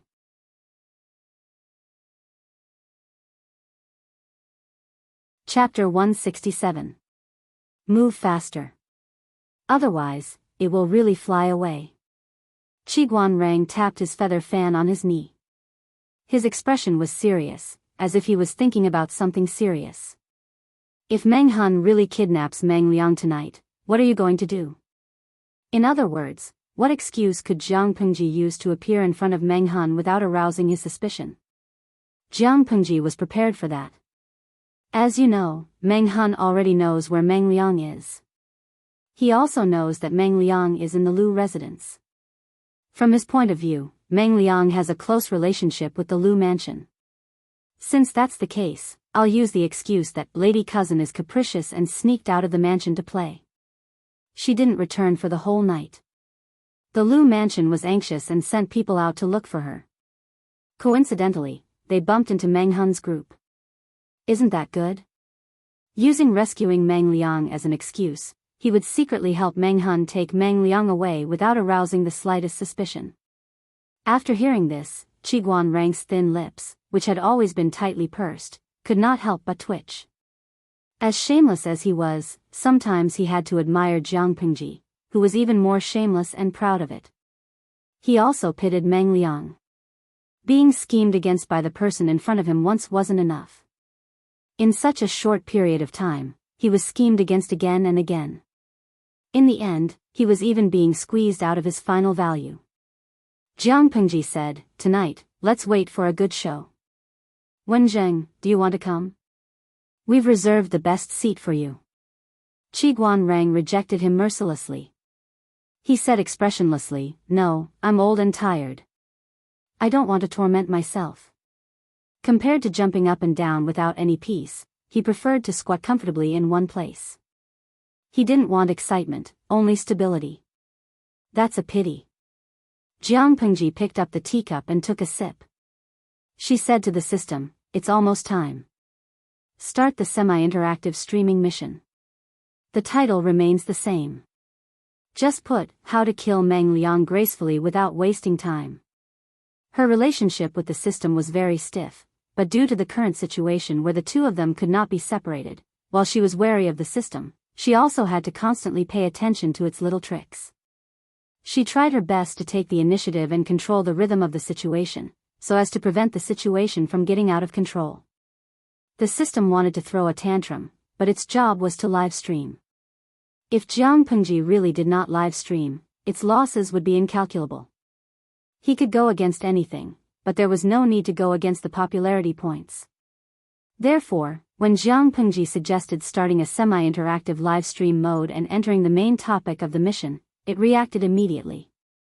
Tens of thousands of viewers flooded into the live stream room in an instant. Countless bullet comments flew across the virtual screen. "Chun Lai, I was so worried. I waited for a long time yesterday, but the host didn't start her live stream. I thought she wouldn't do it again. Ian, I'm also worried +1. This is the first time I've heard about this live stream room. Yesterday, I came to watch the live stream after being recommended by my roommate, but I found that the live stream room wasn't open at all. I thought something had happened to the host and she couldn't start the live stream. Dashu Xiaobing, although I'm quite worried, considering the uniqueness of the host's live broadcast room, it's good enough that she can broadcast live. I really can't expect to broadcast live every day. Maybe the host encountered something and couldn't attend to the live broadcast." Some people expressed their worries, and a small group of new viewers greeted them. The rest of the viewers were shocked by the title hanging in the live broadcast room. "How to kill Meng Liang gracefully without wasting time." There was a limit to the number of people in the live broadcast room, and there were many people queuing up to watch the live broadcast, so not everyone could keep up with the progress of the live broadcast. Who was Meng Liang? Many people were confused. Little fairy, who is this Meng Liang? Why did the host broadcast him to death? What kind of atrocious things did he do? Fengshi Tianlan, isn't this room supposed to broadcast palace intrigue? Why did it become a place to broadcast the trial of a criminal? If that's the case, it feels like I'm watching all kinds of novels about trials. How does the host plan to sentence him? Isn't it bloody? There were many new viewers who didn't know what was going on, but there were also many old viewers who had been paying attention to the live broadcast room and knew about Meng Liang. In response to the questions from the new viewers, they briefly explained Meng Liang's background and what he had done. For a moment, many sympathetic viewers said that the scumbag deserved to die. Of course, there were always people who liked to disagree.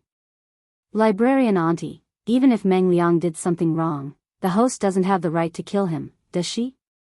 He broke the law, and as long as these things get out, he'll definitely be punished by the law. The host's behavior is so barbaric, and it's a double standard. There were a few similar comments, and they all said that Jiang Pengji was a busybody.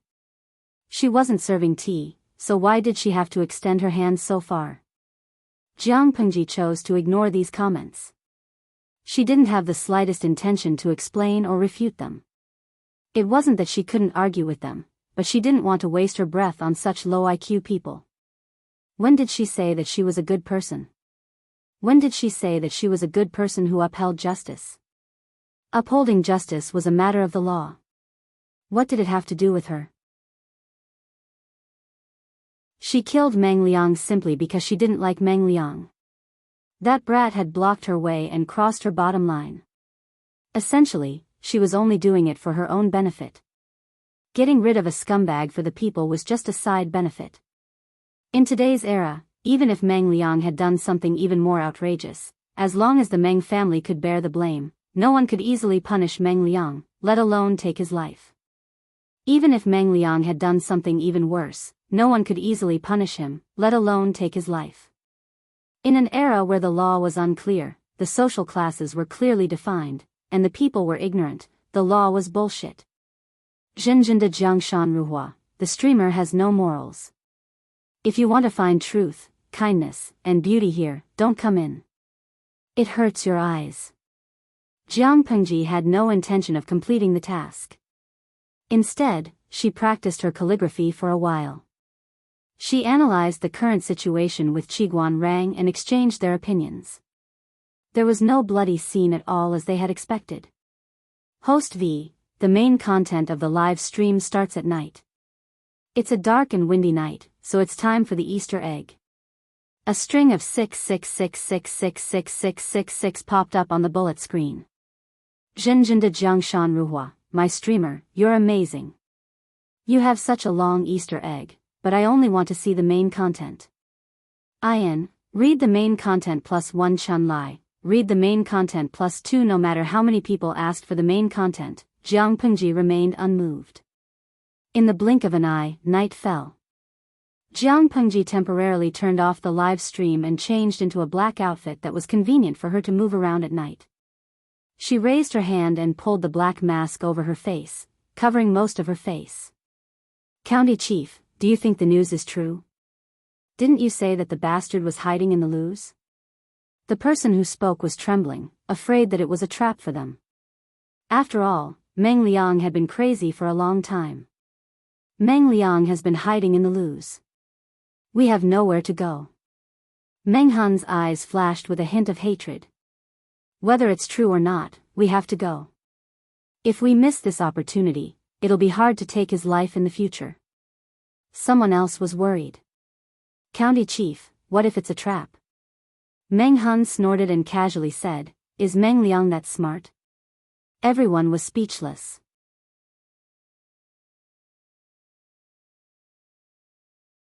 Chapter 168. Meng Liang was an idiot through and through, but he was so arrogant that he thought he was as talented as Wang Zhua. But who wouldn't know of his capabilities if they had even heard of his name?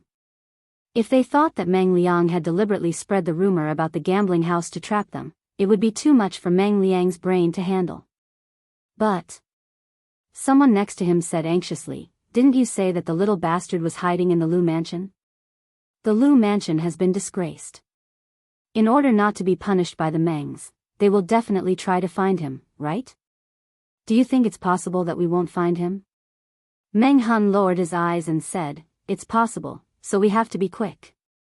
Let's leave it to fate and luck. In order to catch Meng Liang, Meng Han took a few healthy brothers down the mountain and disguised themselves as ordinary people to sneak into the city. They pretended to be gamblers and walked around the gambling house. With the excuse of going to the toilet, they got a rough idea of the internal structure of the gambling house.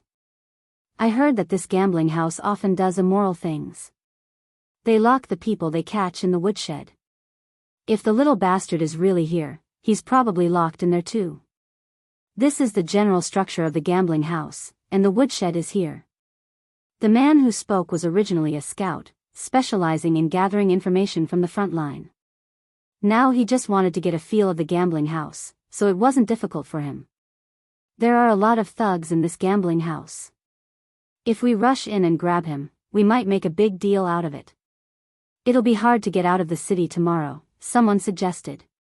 One of them suggested, then let's wait until nightfall and take advantage of the darkness to sneak over and capture them. Meng Hun nodded. Let's do that. Before we do it, we need to keep an eye on the front and back doors of the gambling house. As the sky darkened, the woodshed was shrouded in darkness. Everyone's vision was dim, and the air was filled with pungent dust. Meng Liang was tied up with a rough hemp rope. He lay on the ground and curled up into a small ball. His long eyelashes trembled along with his erratic breathing, and his eyebrows would occasionally furrow slightly. Coupled with the bruises on his face, he looked very pitiful. Even though people knew he was a man, they still couldn't help but look at him with love and sympathy. There were two thugs outside the woodshed. One of them was standing while the other was sitting. They were chatting casually, and the content of the conversation was related to Meng Liang. Hey, that kid is still stubborn and unwilling to confess?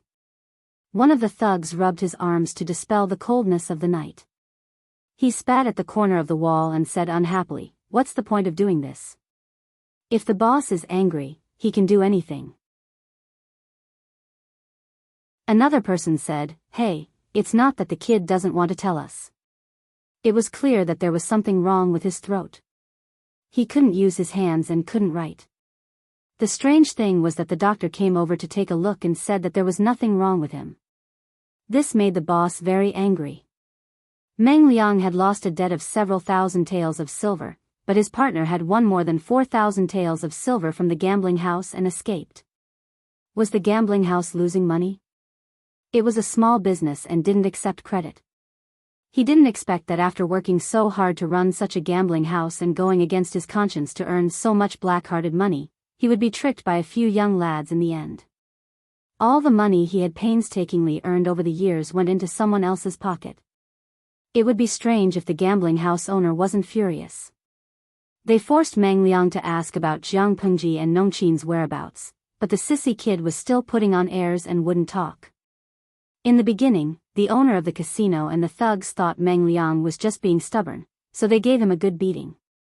Meng Liang screamed in pain after being hit twice.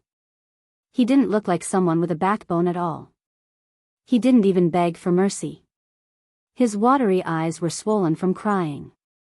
The thug from before asked, "Isn't this kid pretending?" The thug rolled his eyes in disdain. "Pretending?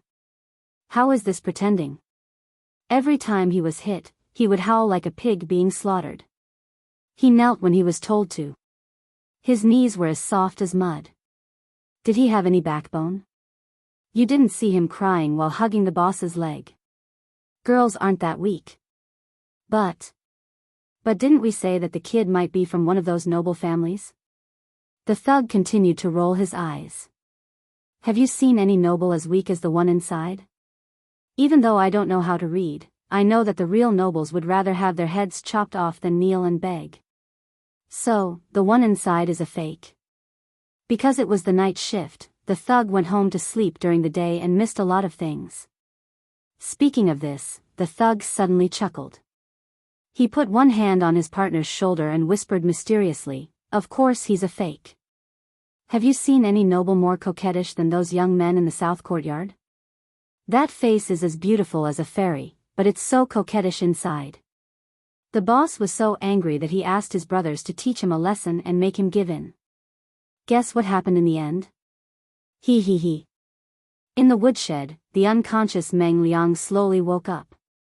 When he heard the conversation, he was so angry that he almost broke his teeth.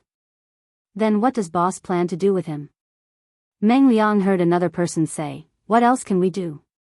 If he couldn't catch the other two, and the one inside couldn't say anything, what was the point of keeping him alive? One more day means one more person's food. But he's really good looking. He's even prettier than the top Langjuns in the south courtyard. If we take good care of him, teach him well, and sell him for 3 to 5 years, he'll be able to hook up with some rich people. Maybe the boss will earn a few times more. What kind of place was the South Courtyard? It was commonly known as a brothel, a place that sold men. It was also a brothel frequented by many men who liked men. When Meng Liang heard this, he was so angry that he almost fainted. His heart was filled with anger, and he tried to open his mouth to scream, but the sound that came out was a hoarse ah. He angrily hit the ground with his elbow, his eyes blazing with hatred. Meng Liang hated those gangsters who had humiliated him, but he hated Lu Shi even more. The people in the casino didn't know what it meant to be kind to a woman. They slapped him several times to wake him up, and then they tortured him. He tried to open his mouth to speak and scold these lowlifes, but his throat seemed to have been stolen. He couldn't say anything, as if he was born mute. What was worse was that he couldn't feel anything below his elbows, let alone pick up a pen to write. He couldn't open his mouth to speak, and he couldn't write. The people in the casino lost their patience. They slapped him a few times, and he almost lost his mind. He wasn't someone who could take hardship, and he was afraid of pain. Soon, he couldn't take it anymore. He knelt down and begged for mercy from the lowlifes he despised.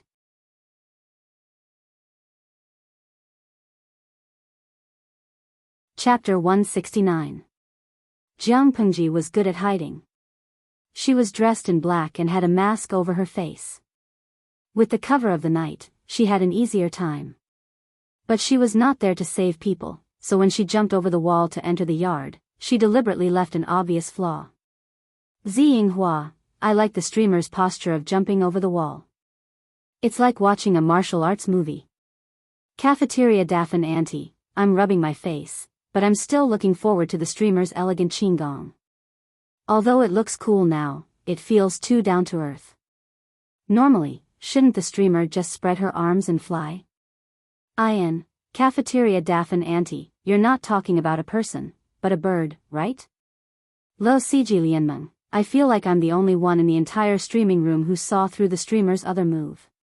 What was the truth? Jiang Pengji's seemingly unintentional or even deliberate move before she jumped over the wall. She could have climbed over the wall without alerting anyone, but she still had to look around. She knew that if she took a small step out of the shadow of the wall, her body would be exposed to the relatively bright moonlight. Even if it was only for a short period of time, ordinary people would not be able to see it. But Meng Han and his men had been guarding the back door of the gambling house for a while. How could they not see it? Oh no. Someone with suspicious movements has gone in. The scout beside Meng Han said in a low voice at the same time. They all looked gloomy. Is it the Lus or the Meng's entourage? Meng Han analyzed. The Lus are a famous aristocratic family in Hejin County. If they wanted to save people, they wouldn't have done it so sneakily. They could have just found an excuse to break into the gambling house. They must be the Meng's entourage for being so cautious and skilled. County Chief, should we go in now? The scout asked in a low voice. Originally, they had already sent one of their men in, hoping to take down the guards without alerting the gambling house. Then, they could work together to snatch Meng Liang from the inside. But now, they couldn't wait any longer. If they ran into the black shadow just now, wouldn't they have to fight? Meng Han hated Meng Liang to the core, but he would not deny the ability of the Meng's army or the Meng's entourage. If they ran into each other, Meng Han would lose another of his men. Thinking of this, Meng Han waved his hand and said gloomily, "Let's go." Meng Han was tall and sturdy. He could reach the edge of the wall just by raising his arm, so it was the easiest for him to climb over the wall. After running 2 steps, he quickly stepped on the wall with the tips of his feet and climbed up a few steps. He raised his hand to support himself on the edge of the wall and turned his body sideways to enter the wall in the most effortless way. The others also did the same, jumping in one after another without making any noise. Jiang Pengji was hidden in the dark. Seeing that they had all climbed in, her lips curled up under the black veil. The show had officially begun. Xinghua, #starry-eye, I'm a newbie in the live broadcast room. Who was the one who led the team to climb over the wall? Canteen Daffin Auntie, although I'm a veteran, I still don't know who he is. Lo Siji Lianmeng, I've sorted out the content of the host's live stream, the people she met, and the things she experienced. I've made a rough relationship table. According to the plot, that person should be the unlucky captain. Yen, captain. The unlucky guy who was cuckolded by Meng Liang and lived on the Huluan Beer grassland? Lo Siji Lianmeng, according to my analysis, this is the most likely person. But we can't rule out the possibility that the host hooked up with a newbie when she wasn't streaming yesterday. If that's the case, that person's identity is a mystery. Meng Han and the others soon noticed that something was wrong. The place was too quiet. His nerves were taut, and an ominous premonition surged in his heart. Could it be that Meng Liang had really been enlightened? Was he trying to lure them over so that he could kill them all at once? Just as Meng Han was hesitating and preparing for the worst, two strange objects caught his attention. They were hiding in the dark, where the human eye could easily miss them. The shadows were heavy and hard to spot. He's still alive, but the back of his neck was hit hard. He won't wake up for a while. The scout received Meng Han's signal and went forward to investigate. He found that the two objects were not objects at all. They were two thugs from the gambling house.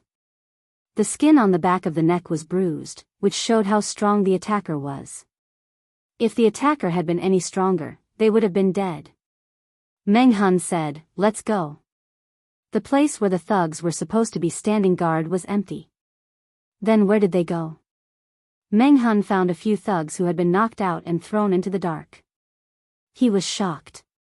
He had run into a master. The marks are the same and the speed is very fast. It seems to be the work of the same person. These thugs didn't even have time to react before they were knocked out. The scout said with pity. Such a talent, but he is working for the Mengs. If it was the Mengs in the Xia dynasty during the reign of Duke Meng, it would be worthy of admiration. But the Mengs now? His loyalty was all for a dog. The county captain was willing to sacrifice his life for the Mengs, but how did the Mengs repay him? They allowed Meng Liang, the bastard, to kill the county captain's wife and daughter. Meng Zhan, the bastard who gave birth to Meng Liang, was not human either. As a father, his son had made a huge mistake.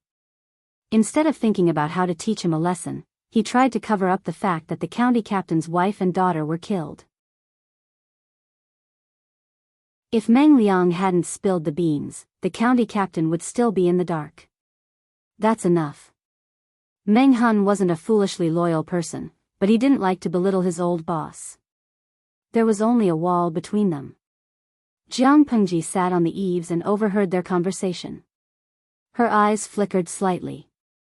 Under the eaves, the thugs guarding the woodshed were yawning. They looked very tired. One of them patted the shoulder of one of them and mumbled, "Keep an eye on them for me. I'm going to take a nap." "Don't worry. Not many people come here. If the boss comes to check on us, I'll call you." The gambling house had some prestige in the vicinity. Normal hooligans did not dare to cause trouble there. The hired thugs only needed to guard the door and occasionally go out to collect debts. Their work was still very leisurely. Except when the owner came down to patrol and was on guard duty, they could slack off. As soon as the two of them finished talking, they saw a shadow flash in front of them, and a cold wind blew. One of them raised his hand and rubbed his arm, shivering as he said, Did you see anything just now?" The other man's teeth were chattering as he stuttered, You also saw a shadow?"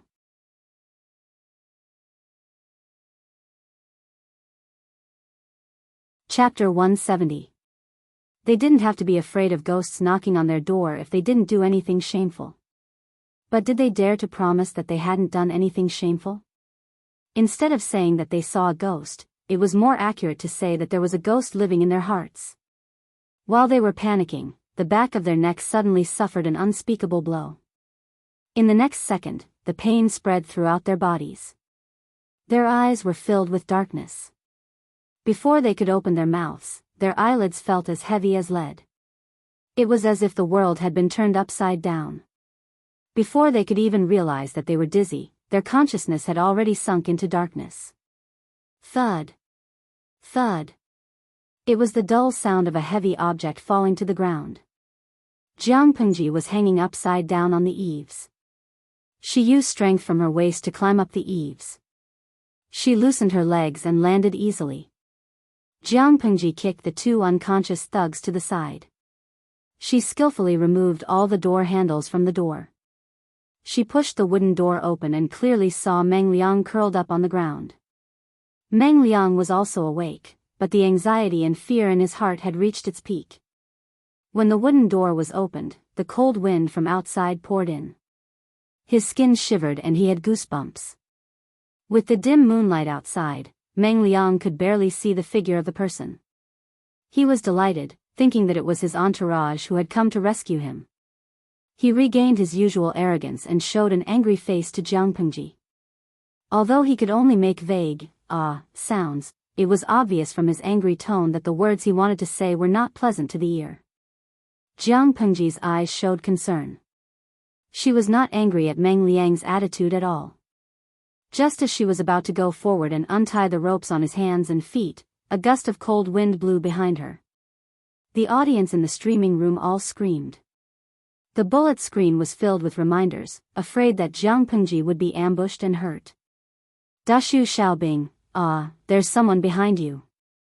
As the cold wind blew, Jiang Pengji bent over and touched the knot of the ropes with her fingertips. Seeing that Jiang Pengji was about to be stabbed in the back, she suddenly moved sideways. The sharp blade did not hit her, but Meng Liang's arm. Blood splashed everywhere. Meng Liang felt the pain and opened his mouth to let out a strange and hoarse howl. Meng Han and his comrades fought together, so they had a tacit understanding of each other. Even without any verbal communication, the others already knew what Meng Han was planning. Meng Han understood. Meng Han entangled Jiang Pengji so that she would not have the time to worry about Meng Liang. The others took advantage of the chaos to kidnap Meng Liang. The people in the live streaming room were in an uproar. Yu Yecheng, F***CK, one more? How shameless. Hit me if you don't like it, be careful, streamer. These people are trying to kidnap Meng Liang. Luiwezi Sando, streamer, I'll give him a kick to end his family line. How dare he beat me up? The viewers in the streaming room were so anxious that they wished they could smash their keyboards and climb into the screen to help Jiang Pengji. Even though they were all weaklings, they were still very strong. Do you believe that an empty tie crushing top could smash someone until their spleen bled? Meng Han thought that Jiang Pengji was a member of the Mengs, so he didn't kill her for the sake of their old friendship. But the fact was that Meng Han couldn't beat Jiang Pengji even if he tried his best. Now that he was showing mercy, he couldn't do anything to her. While dodging Meng Han's knife, Jiang Pengji also stopped others from trying to kidnap Meng Liang. Meng Liang, who was the target of the two sides, had already put away his arrogance. He tried to shrink his neck, afraid that Meng Han's knife would fall on him. That knife really hurt. He didn't know how much blood he had lost. When he was safe, he would punish the squire who had come to save him. The Mengs didn't feed useless people. They had given him food and shelter for so many years, but in the end, he couldn't even protect him and got injured. What was the point of keeping such useless people? He wouldn't be grateful for the squire who had risked his life to save him, because it was his duty. If he did well, he wouldn't be rewarded. If he didn't do well, he would be punished. The Mengs fed them, so their lives belonged to the Mengs. Not only did they fail to protect him, but they also got him injured. Meng Han was entangled with Jiang Pengji, but he was from the army. The so-called martial arts were used to kill enemies. His moves were big and quick, so it was easy for him to be at a disadvantage when he met someone who was agile. He showed mercy to Jiang Pengji, so he couldn't keep her busy. It wasn't a good idea to continue like this. Jiang Pengji thought about it and deliberately showed an opening. She took out a pile of firewood in the woodshed and pretended to attack Meng Han's companion. Meng Hun saw that and chose to protect his companion without thinking. But the next second, he thought, oh no. His wrist holding the knife was hit hard, and his arm went numb. He couldn't help but let go of the knife, and it was instantly taken away by the man in black. Almost at the same time, his knees were attacked, and he subconsciously bent his knees. He was in a half-kneeling position. His arms were locked behind his back, and his shoulders were still heavy. He tried to stand up, but he couldn't. Don't move. If you move, his neck will be in danger. Jiang Pengji held the knife against Meng Hun's neck, and Meng Liang had been taken by someone else. The two sides were in a stalemate. I dare you to move. Meng Hun's companion was anxious, afraid that the man in black would kill Meng Hun. Why wouldn't I dare? Those who can threaten me in this world are either dead or haven't been born yet. Jiang Pengji didn't try to cover her voice, so there were two people who couldn't stay calm. One was Meng Liang. He thought the man in black was a member of the Mengs who came to rescue him. The other was Meng Hun. He had good hearing and memory, so he naturally remembered who the voice belonged to. He suddenly felt indescribably nervous.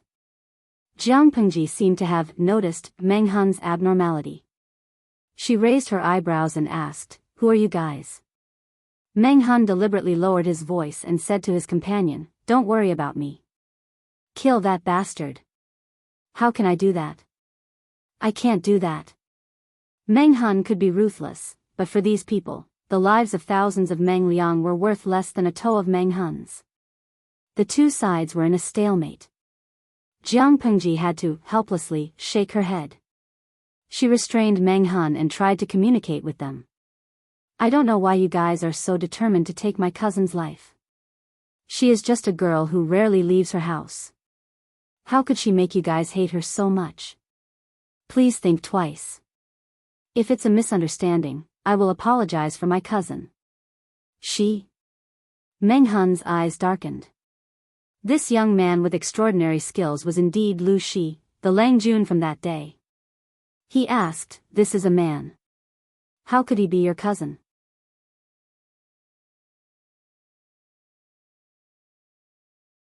Chapter 171. Meng Hun and even Meng Liang were dumbfounded, not to mention the audience in the live broadcast room. Did he say that?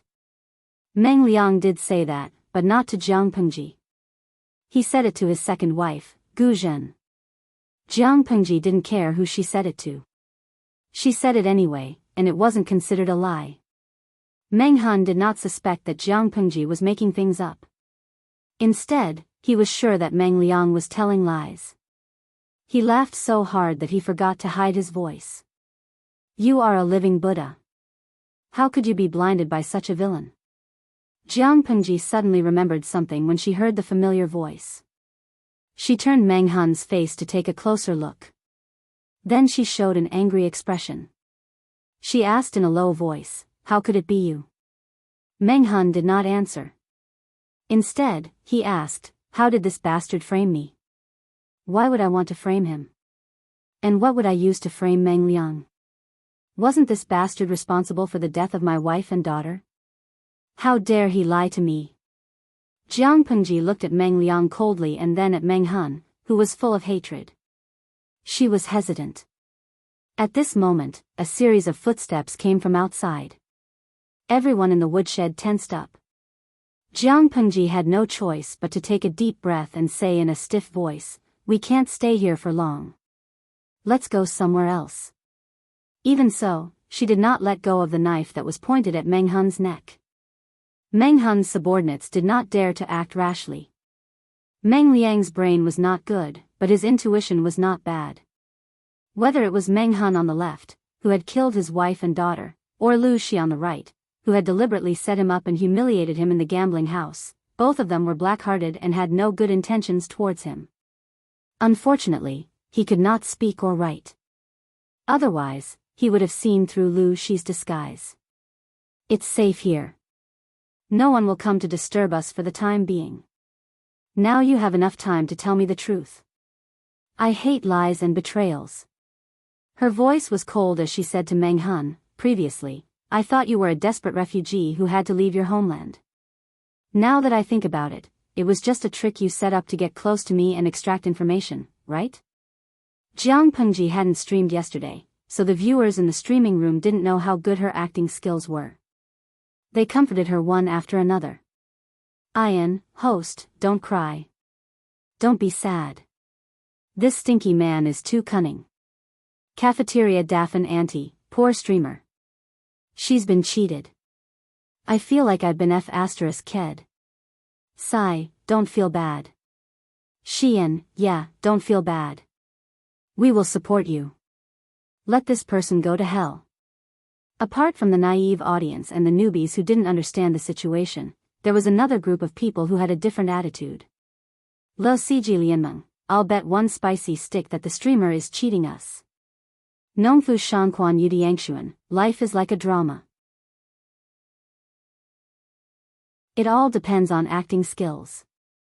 After the last time, I no longer believe in the host's integrity. The audience in the live broadcast room was impressed. One by one, they scratched their ears and cheeks. Some of them had seen through the truth, but most of them still sympathized with the streamer. Jiang Pengji accepted the sympathy generously, but she still had to show off her acting skills. Meng Hun pursed his lips and cupped his hands at her. It's my fault. I wasn't honest with you. But this matter concerns the lives of my comrades, so I have to hide it. It doesn't matter if I die, but I'm afraid I won't be able to kill the enemy. Jiang Pengji loosened her grip on Meng Hun's neck. Meng Hun felt it and sighed in his heart. Lu Shi's Lang Jun was good at martial arts, but he was kind and soft-hearted. It was too easy for him to be taken advantage of. Jiang Pengji didn't seem to notice the change in Meng Hun's expression. She asked sternly, "You said my cousin." "No, my cousin was deceiving me." "What's going on? Didn't you cause the war in Meng County and Sang Prefecture?" "The war spread and many people suffered because of it." Meng Hun felt a pain in his heart. Jiang Pengji had evoked the worst memory in his heart. He didn't think too much at that time because he wanted to avenge his wife and daughter. He brought his brothers to rebel against the Mengs and burned down the county governor's manor. But he didn't expect the Mengs to be so short-sighted that they used the Mengs' army just to catch them. Meng Liang's evil deeds and the Mengs' exploitation of the common people had already caused a lot of resentment among the people. The Mengs' army exploited the merchants and the common people in the name of searching for Meng Hun and the others. It was called a search, but it was actually to loot the property of the innocent people and take their wives and daughters. The Mengs' army was no longer a famous and courageous army in the Xia dynasty. They were just a bunch of ruffians. Meng Hun rebelled against the Mengs. That was the fuse, but the real cause of the chaos in Meng County was the Mengs' army itself. But no matter what, the cause was Meng Hun. His lips trembled. "Although I don't know what kind of flowery words this bastard used to deceive you, I'm not a treacherous person. I've never done anything wrong to the Mengs, nor have I done anything wrong to the people of Meng County." Jiang Pengji's eyes wandered between Meng Liang and Meng Hun. Her eyes flickered as if she was thinking about whether their words were true or not. The others had heard about Jiang Pengji from Meng Hun, so they had a good impression of her. They did not act rashly. Jiang Pengji said, "If that's the case, why don't you tell me the truth from the beginning?" Meng Hun secretly heaved a sigh of relief. He knew that there was still room for negotiation. Not only was the young Lang Jun in front of him kind, but he could also tell right from wrong. "I'll have to start from a few months ago." Meng Hun took a deep breath and tried to calm himself down. Otherwise, he was afraid that he would strangle Meng Liang. He had his own plans. Meng Liang, that bastard, had to die. Otherwise, how could he go to hell to see his wife and daughter? After Meng Liang's death, Lu Shi could take his head to the Mengs and ask for an explanation. That way, the Mengs would owe him a favor. At the same time, he also hoped that Jiang Pengji could help his brother out for the sake of this. He did not care if he died, but he could not let his brothers die in vain. With that in mind, Meng Hun could barely calm down and tell the whole story. Although Meng Hun tried his best to calm down, his eyes were still red and tears were about to fall. The audience in the streaming room did not praise Meng Liang anymore. They all felt sorry for Meng Hun. It was a beautiful scene to see a delicate person crying in the wind. After watching it, one could only sigh and then feel nothing else. But Meng Hun was a 7-foot-tall man. His eyes were red because he was talking about something sad. The audience could see that he was trying his best to hold it in. His hands were clenched into fists. His knuckles were white and his eyes were fierce.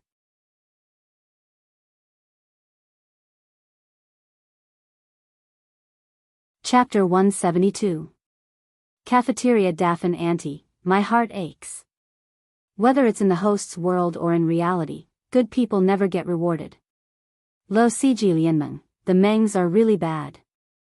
How could a loyal man like him be forced into such a corner? But I still have to say that he's a brave man. Loyalty doesn't mean blind loyalty. He's a good man. If you don't acknowledge me, it's unfair. Xian, I hope you can help him. He's too pitiful. Luiwezi Sando, same. Although reality is cruel, I still believe that good people will be rewarded. Jiang Pengji was also shocked. She widened her eyes in disbelief. How could this be? Meng Hun said, if you don't believe me, you can ask the merchants in Meng County. Even though the Meng's army tried to shut them up, I believe that someone will tell the truth. Even if you can't, you can ask about Meng Liang's reputation in Meng County. Jiang Pengji was hesitant. After a long time, she said, although I sympathize with what you've been through, you know that the Mengs are one of the 4 noble families in Dongqing. Even the government is afraid of them. They can only worship them and don't dare to offend them. How can a small family like mine go against the Mengs? For the safety of my family, I can't let you kill Meng Liang. Absolutely not. Meng Hun felt helpless when he heard that. I can let you go and guarantee your safety. Leave Hejin County as soon as the gate opens tomorrow morning. Don't come back, and don't try to assassinate Meng Liang. Jiang Pengji added, I'll pretend that I don't know anything about what happened today. Meng Hun was shocked. He smiled bitterly and said, you're still like this. What should we do in the future? What do you mean? Jiang Pengji asked. Meng Hun said, you don't know this, but this bastard is narrow-minded and holds grudges. Now that he heard our conversation, how could he not remember? The young Lang Jun could pretend that nothing had happened tonight, but would he ever forget? If he gets out of danger and tells the Mengs some nonsense, I'm afraid that the Mengs will not only not thank you for saving their lives, but they will also attack the Lus. According to Meng Liang's character, it was highly possible that this would happen. Suddenly, Jiang Pengji was in a dilemma.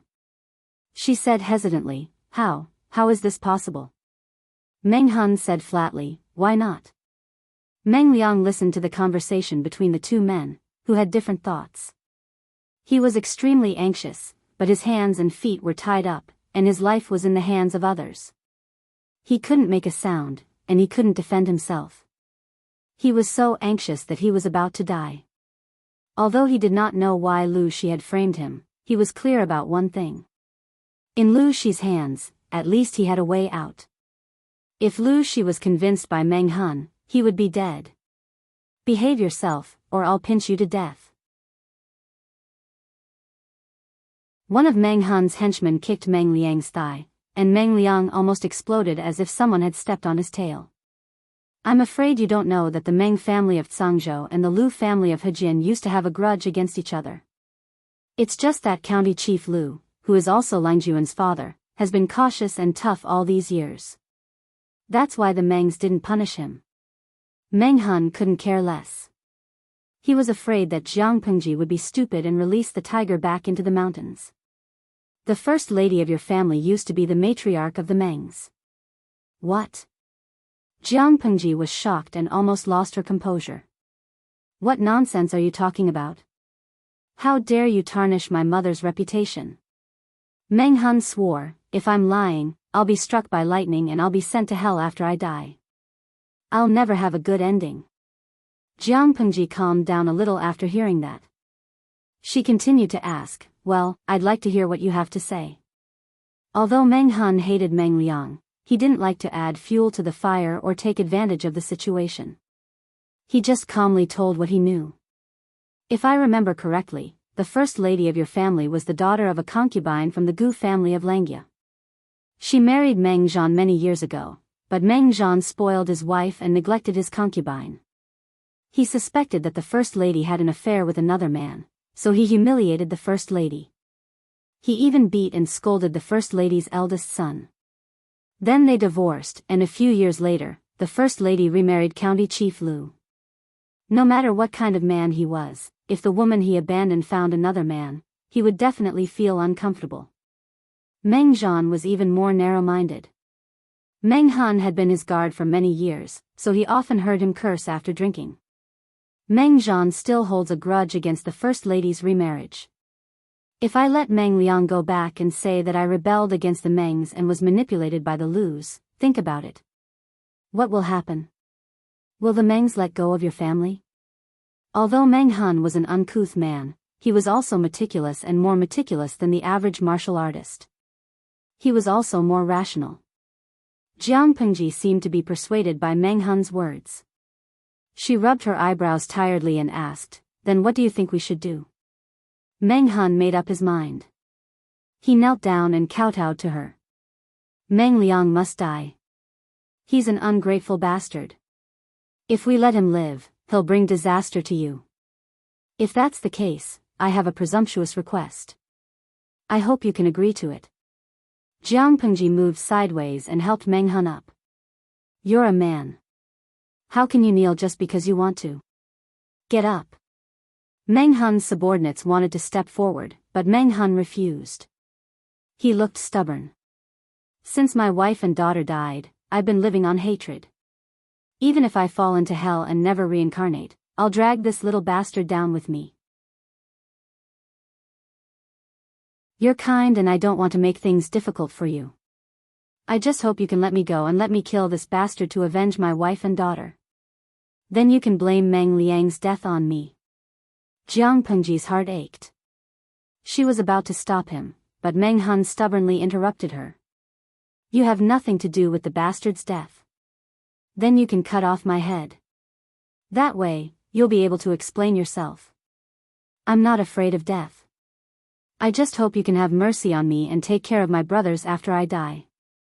After he finished, he kowtowed to her. His forehead hit the ground hard and made a sound that made people tremble. Jiang Pengji had planned all of that. Otherwise, why would she say she was evil? But after experiencing it, it was a different feeling. People with a sincere heart were often able to move people's hearts, including Jiang Pengji. She helped Meng Hun up with an irresistible force.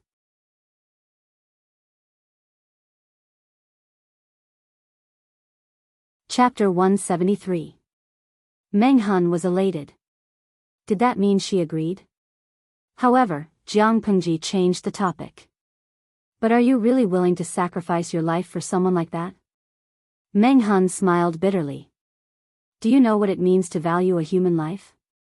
My life is worthless, but it's worth it if it can be exchanged for Meng Liang's life. There are many people in Meng County who want him dead, but they don't even know where he is, let alone kill him to avenge their loved ones. Jiang Pengji sighed and said, You won't be satisfied until you kill him? Meng Hun nodded. Yes, Meng Liang has to die. Otherwise, I won't let him go even if I become a vengeful spirit. Meng Liang was already in despair. He knew he couldn't escape this time. He screamed until his throat was hoarse, but he still couldn't defend himself. Did he do wrong? What did he do wrong?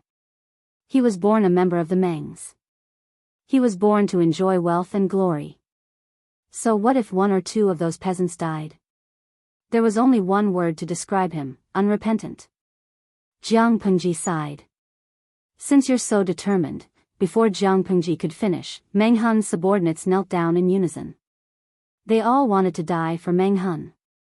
Exchanging their lives for Meng Liang's and saving the lives of others was a good deal. Lang Jun, the county commander, can't die. He's had a hard life, and his brothers still need the county commander. Let me be the one to die. I have no parents, no family, no wife, and no one to drag me down. If I die, I die. Don't listen to him. If he wants to die, I'll do it. No one can fight me. The viewers in the live streaming room were touched. If it were any of them, they wouldn't be willing to die for someone else, especially when that person was not even related to them. Lo Siji Lianmeng, these people in the ancient times. Although they look stupid and ridiculous from a modern point of view, they have a lot of sincerity that modern people don't have. It's not just an empty saying that a gentleman will die for his bosom friend. Nongfu Shanquan Yudiangshuan, I'm starting to hate the streamer. I feel like she's really sincere with her hypocrisy. Deheo Deguatsi, I'm starting to hate her too. She's too cold. Shanghajia prawn skin, indifference +1 even if the Anongfu spring is a little dangerous. Viewer didn't mean to cause trouble. The viewers in the live streaming room were affected. Some people hated it and felt disgusted, but naturally, there were also people who liked this style. Hit me if you don't agree, the streamer has no morals. Who said she is a good person? Now you know she's cold? Jin's Jiangshan is as picturesque, indifference is the host's normal style, right? I'm more inclined to be rational than indifferent. Only such a person could live well in any environment. She wouldn't bring trouble to her companions, but it would be bad luck to go against her. Wan, shut up. Go if you can. Did the host say that she was the representative of truth, kindness, and beauty? Iya Qingzhou, although that's the case, Nongfu Shanquan is a little worried. He's not wrong. The streamer is indeed sincere in plotting against others with hypocrisy. But, I think that as long as she treats the county chief well, unlike Meng Zhan, it's good enough. Everyone felt a little disgusted. They had to admit that they all hated the kind Virgin Mary who had no principles. But when faced with some things, they hoped to see the kind, and beautiful side. Whoever was a little bit cold would be scolded. Jiang Pengji, the streamer, was the same. What she did was not what the public expected. Naturally, it would cause others to hate her. Lo Siji Lianmeng, TSK. If you want to see a pure and untainted white lotus, go watch TV shows instead of watching the live streaming. Do any of you remember that the streamer wanted to do something big? Since ancient times, the winner takes all. That path was either to reach the top or to die. How painful would it be for a kind white lotus to fight for the world? If she didn't use force and intelligence to convince people, and didn't use schemes to trick people, was she supposed to rely on her gentleness to make people feel comfortable? TSK, if that was the case, it would be better to go see the hot girls in Japan. There were close-ups in high definition, and it would be disgusting. As for the streamer, she was flat-chested and had no figure. The bullet screen in the live streaming room didn't affect Jiang Pengji. It wasn't that she didn't see it, but she didn't think it was necessary to care or explain. She did her own thing and didn't care what others said. Her ears were filled with the voices of those people fighting for their lives. One of them even wanted to commit suicide. What are you doing? Jiang Pengji quickly grabbed the dagger from the man's hand and threw the weapon far away. She hated suicides the most. No matter what the original intention was, suicide was an act of cowardice. Get up, all of you. I have a way to deal with this. It's shameful for a man to fight for his life. Jiang Pengji said angrily. Her face was also angry. Obviously, she was really angry. The man who wanted to commit suicide was watched closely by everyone to prevent him from doing something stupid again. They didn't care about the reprimand in Jiang Pengji's tone.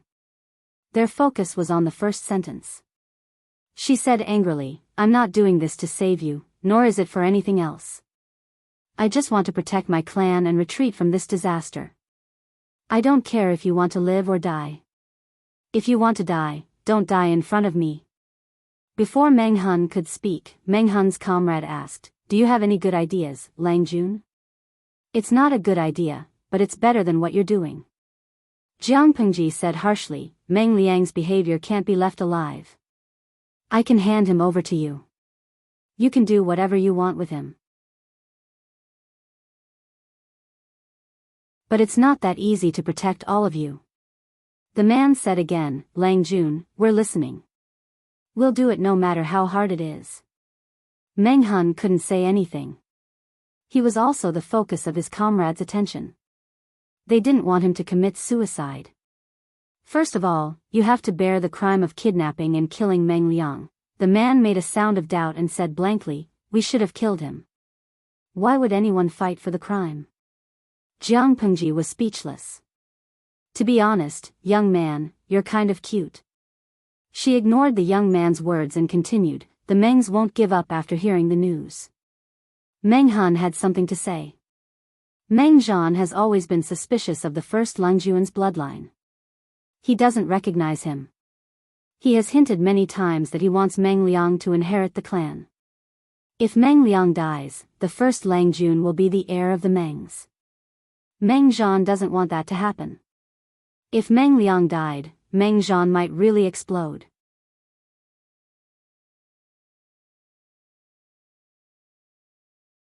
Chapter 174. Meng Han listened carefully, but in the end, he still didn't understand what she meant. Jiang Pengji continued to speak tirelessly.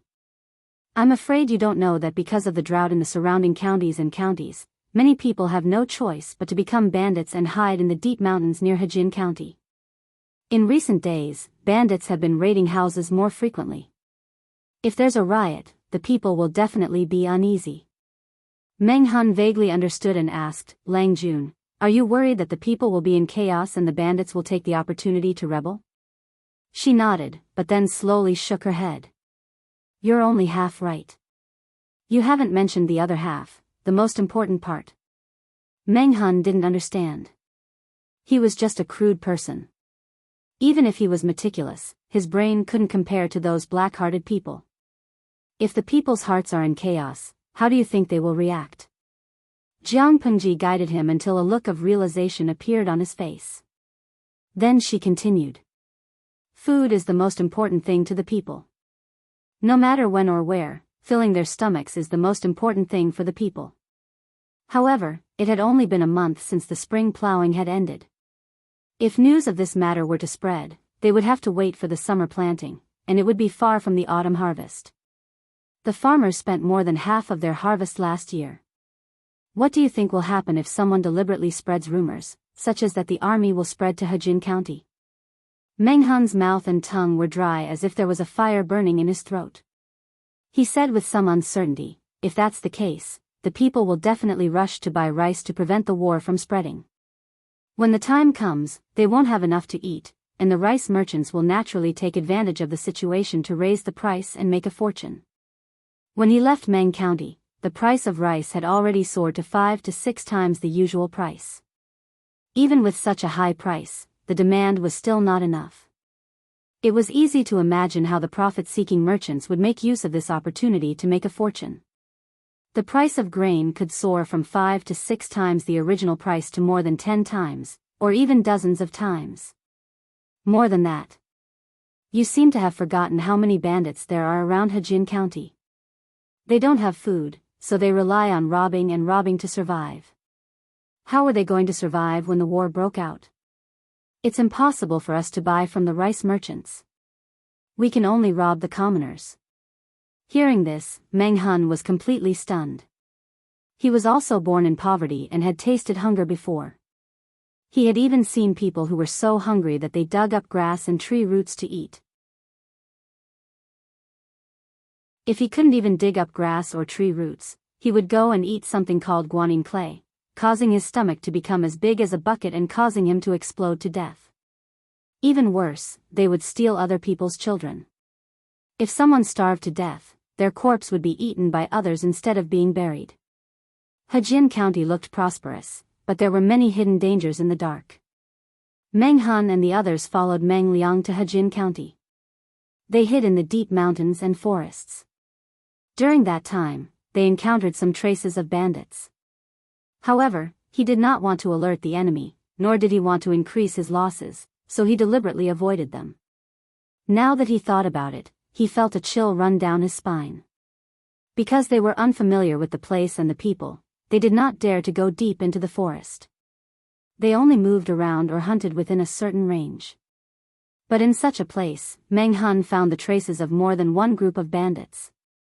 What did this mean? It meant that the seemingly peaceful Hejian County was now surrounded by bandits. Normally, those fugitives would exercise some restraint.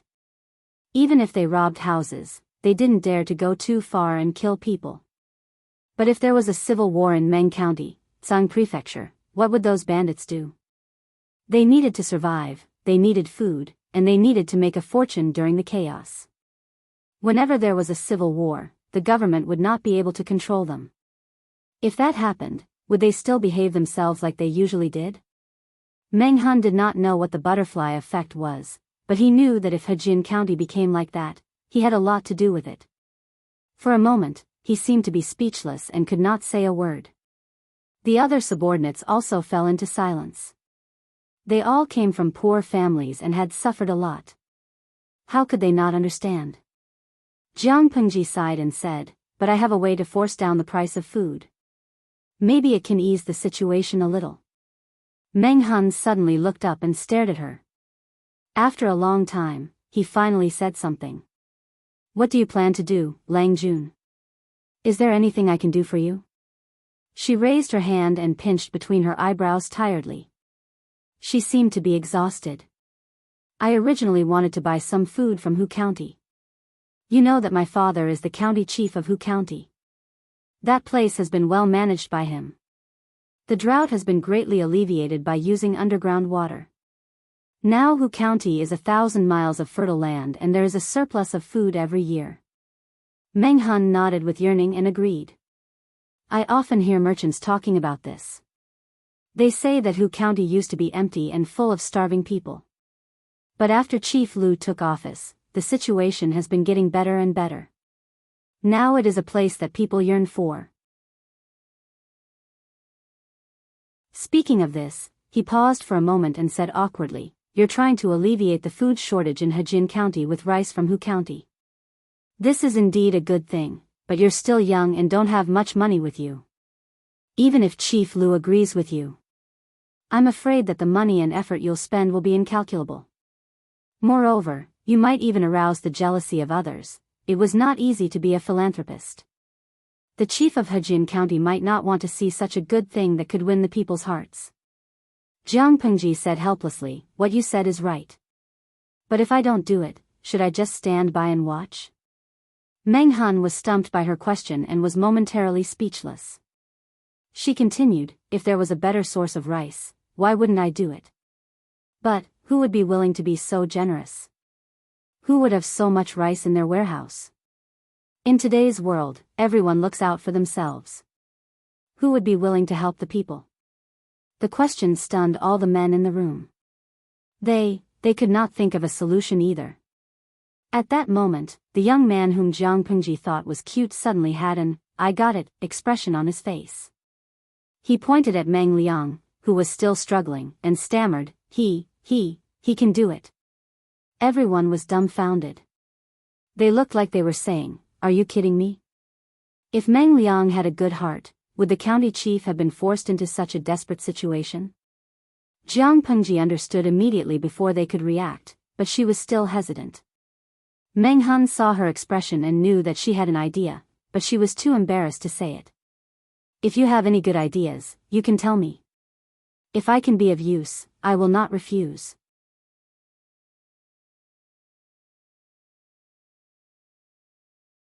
Chapter 175.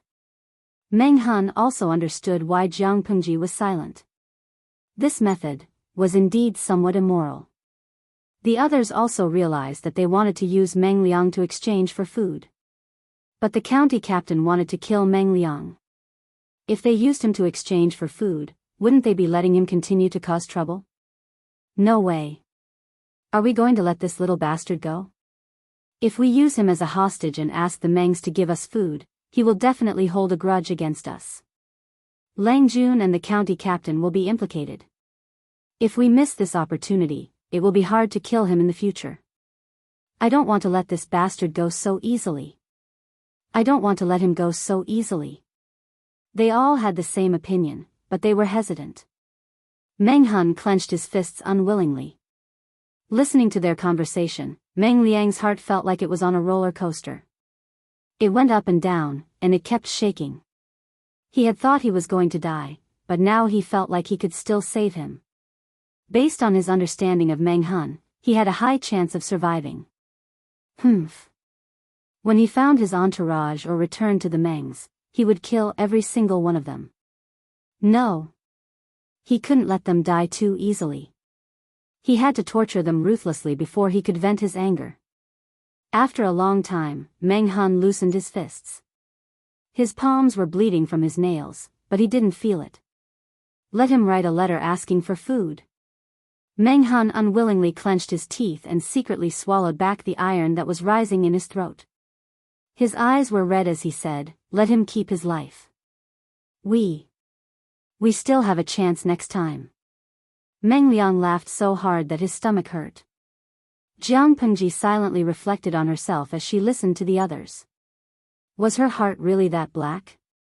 Host V, #smirking. They are a group of honest boys. I can't bear to see them like this. The viewers in the streaming room also thought that Meng Liang would not die. They were filled with righteous indignation. But when they saw Jiang Pengji's bullet screen, some of the more experienced viewers lit candles for Meng Liang. Iya Qingzhou, #laughter cry. Can I say that I was also tricked by the streamer? He had thought that Meng Liang was not going to die. Lo Ciji Lianmeng, I want to repent. I've shamed my ID. The host is such a black-hearted person. How could she slap herself in the face? She said she would kill Meng Liang gracefully. She would never let him live to see tomorrow's sun. What ai-in Yunji, I was wrong.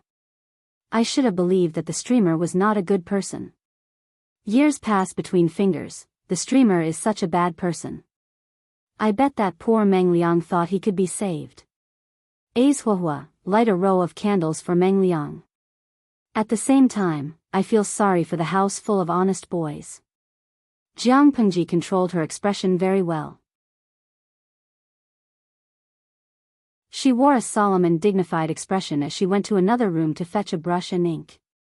He turned to Meng Liang and said, "Write it. If you don't want to suffer, then don't play tricks." Meng Liang snorted. His expression was arrogant.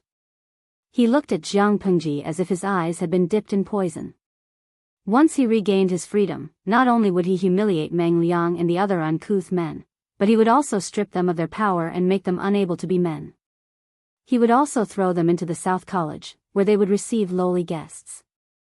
After he was done torturing them and playing with them, he would kill them. He would not let Lu Shi go. Lu Shi's fate would be 100 times worse than Meng Hun's. The entire Lu family would be buried with him. Meng Liang was used to being unscrupulous. Even though he was still under the control of others, he was certain that Jiang Pengji and the others would not dare to do anything to him. He did not know how to restrain himself. The hatred in his eyes almost dyed his eyes red. It was as if he would pounce on someone and bite them the next second. Seeing Meng Liang's reaction, the others were worried. Just you wait. Meng Liang swore in his heart. Jiang Pengji seemed to know what he wanted to say. Instead, she smiled at him provocatively. Meng Liang snorted again. Just as he was about to say that he could not move his wrist and could not write, he realized that his right hand, which had been unable to move before, was gradually regaining consciousness. He rubbed it a few times and it returned to normal. It was as if his previous weakness was just an illusion. He did not have the spare capacity to think. He picked up the brush, got used to the feeling, and then started writing. Although Meng Liang was not a good person, his handwriting was very good. The viewers in the live streaming room all expressed that they could not accept it. What ai-in if anyone tells me that handwriting is like a person, I will slap them in the face. Meng Liang's actions, as well as his way of life, were the greatest mockery of this saying. After a while, Meng Liang finished writing and stamped his own seal on it. The content was simple and easy to understand. There was not much talent, and there were no traps in the writing. He was too arrogant. Meng Liang was certain that Jiang Pengji and the others would not dare to do anything to him. If that was the case, why would he need to do anything to the bamboo slip? It was only a few hundred dawn of grain. For the Mengs, such a small amount of grain was more than what was rotting in the rice barn every year. Jiang Pengji dried the ink on the bamboo slip with candlelight. After confirming that there were no problems, she rolled up the bamboo slip in satisfaction. In contrast to her satisfaction, the county chief looked as if he had lost his soul. His face was deathly pale. Yes, his enemy was so close at hand. He could choke him to death with a single move, but he could not. How could he not be angry? Meng Liang was even more proud of himself. However, Jiang Pengji's next sentence sent him straight from heaven to hell. No problem. Let's settle our grudges and grievances. Meng Hun, Meng Liang, huh? Did they hear it wrong? That was what everyone was thinking at the moment. Jiang Pengji looked at them with confusion. She waved the bamboo slip in her hand. I only asked Meng Liang to write a letter to ask for grain from the Mengs. I didn't say you can't take revenge. Repay kindness with kindness, and repay hatred with hatred. That is the way of the world. Meng Liang will be a disaster if we let him live. They could not wrap their heads around it. Drifting on a curve, they almost got into an accident. But Lang Jun, if he dies, how will the Mengs give us the grain? Jiang Pengji said, send a letter and ask the Mengs to send the grain according to the letter. Kidnappers kidnap hostages and blackmail them. That's the normal procedure, isn't it? As for Meng Liang, he is in our hands. Isn't it just a matter of whether he lives or dies? If they give him the grain, he might live. But if they don't give him the grain, he will definitely die. It's up to the Mengs whether they want to give him the grain or not. How long would it take to go from heaven to hell?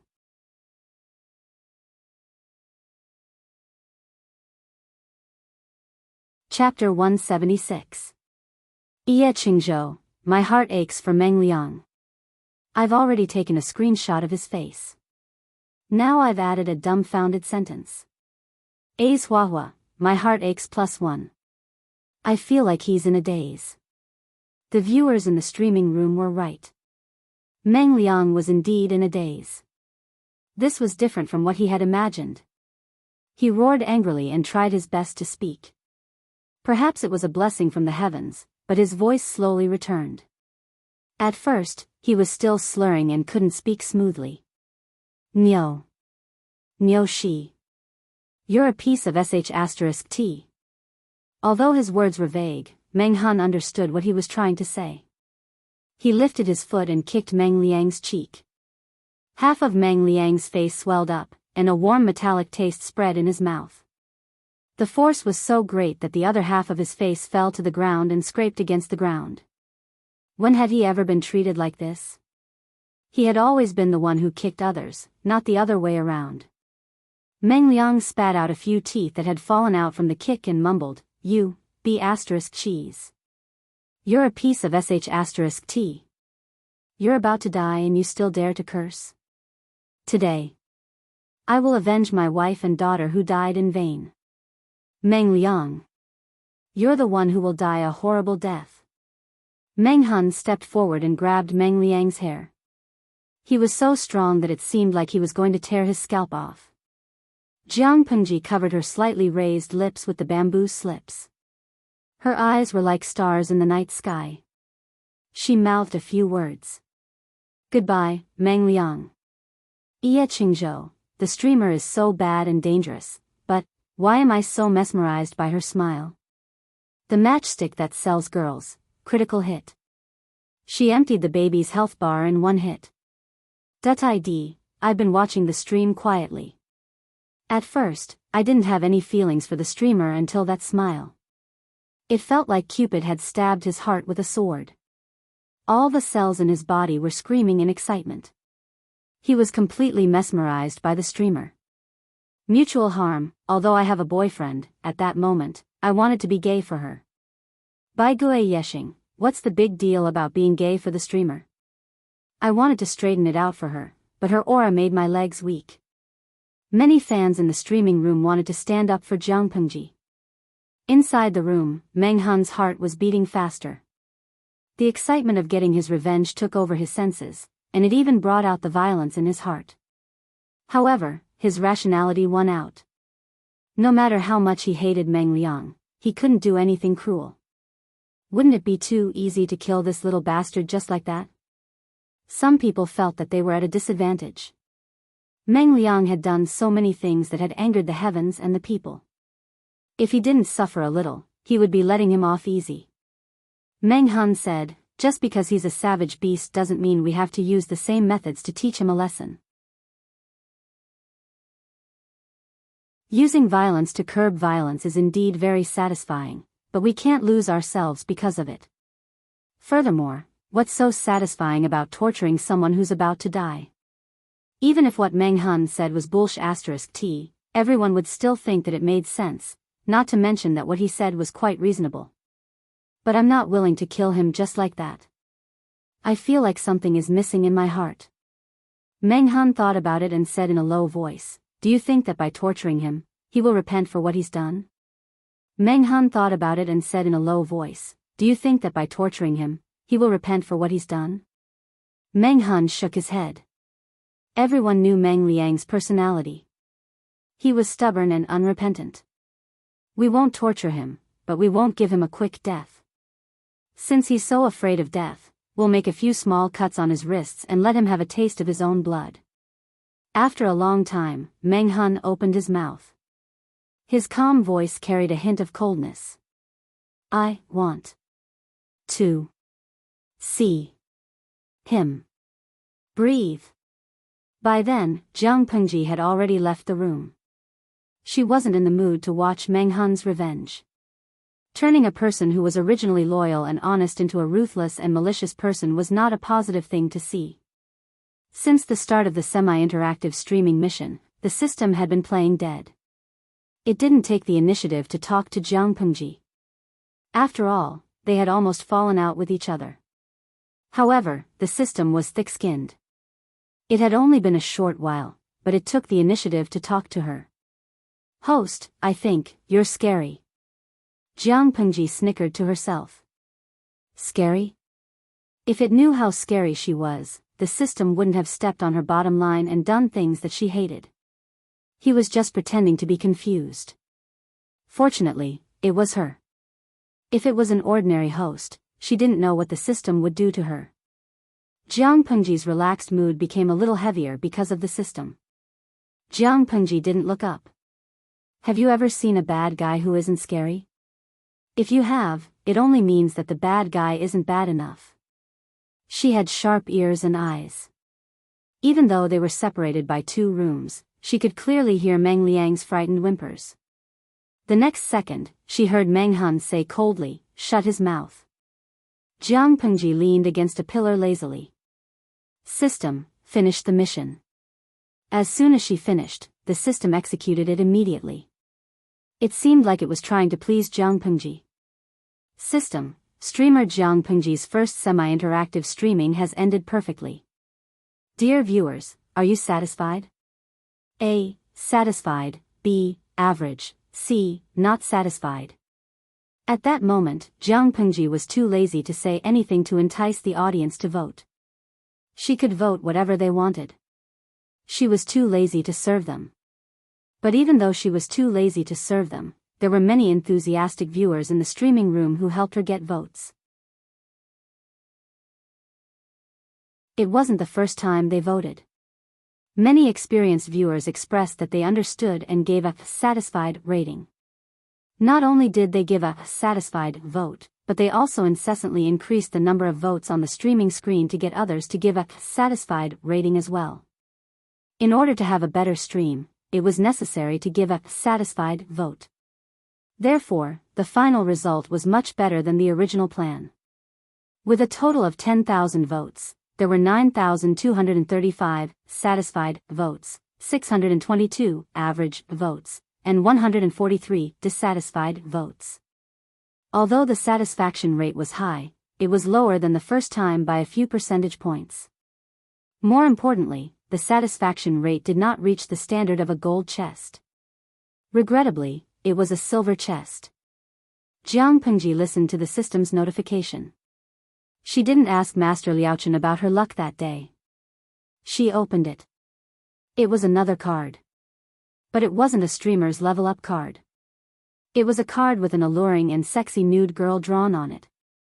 She had big breasts, a slender waist, and long legs. Her legs were slightly closed, and her arms were lazily folded in front of her chest. She seemed to be revealing, but not covering. Jiang Pengji was speechless. It seemed like the viewers in the streaming room couldn't see the card in her hand. Otherwise, they felt like their wisdom would be ruined.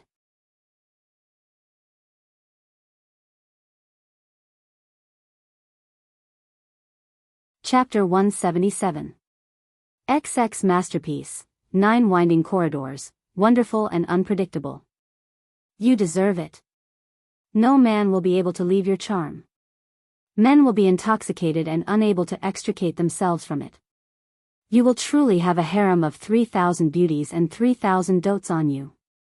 From then on, the king will not attend morning court.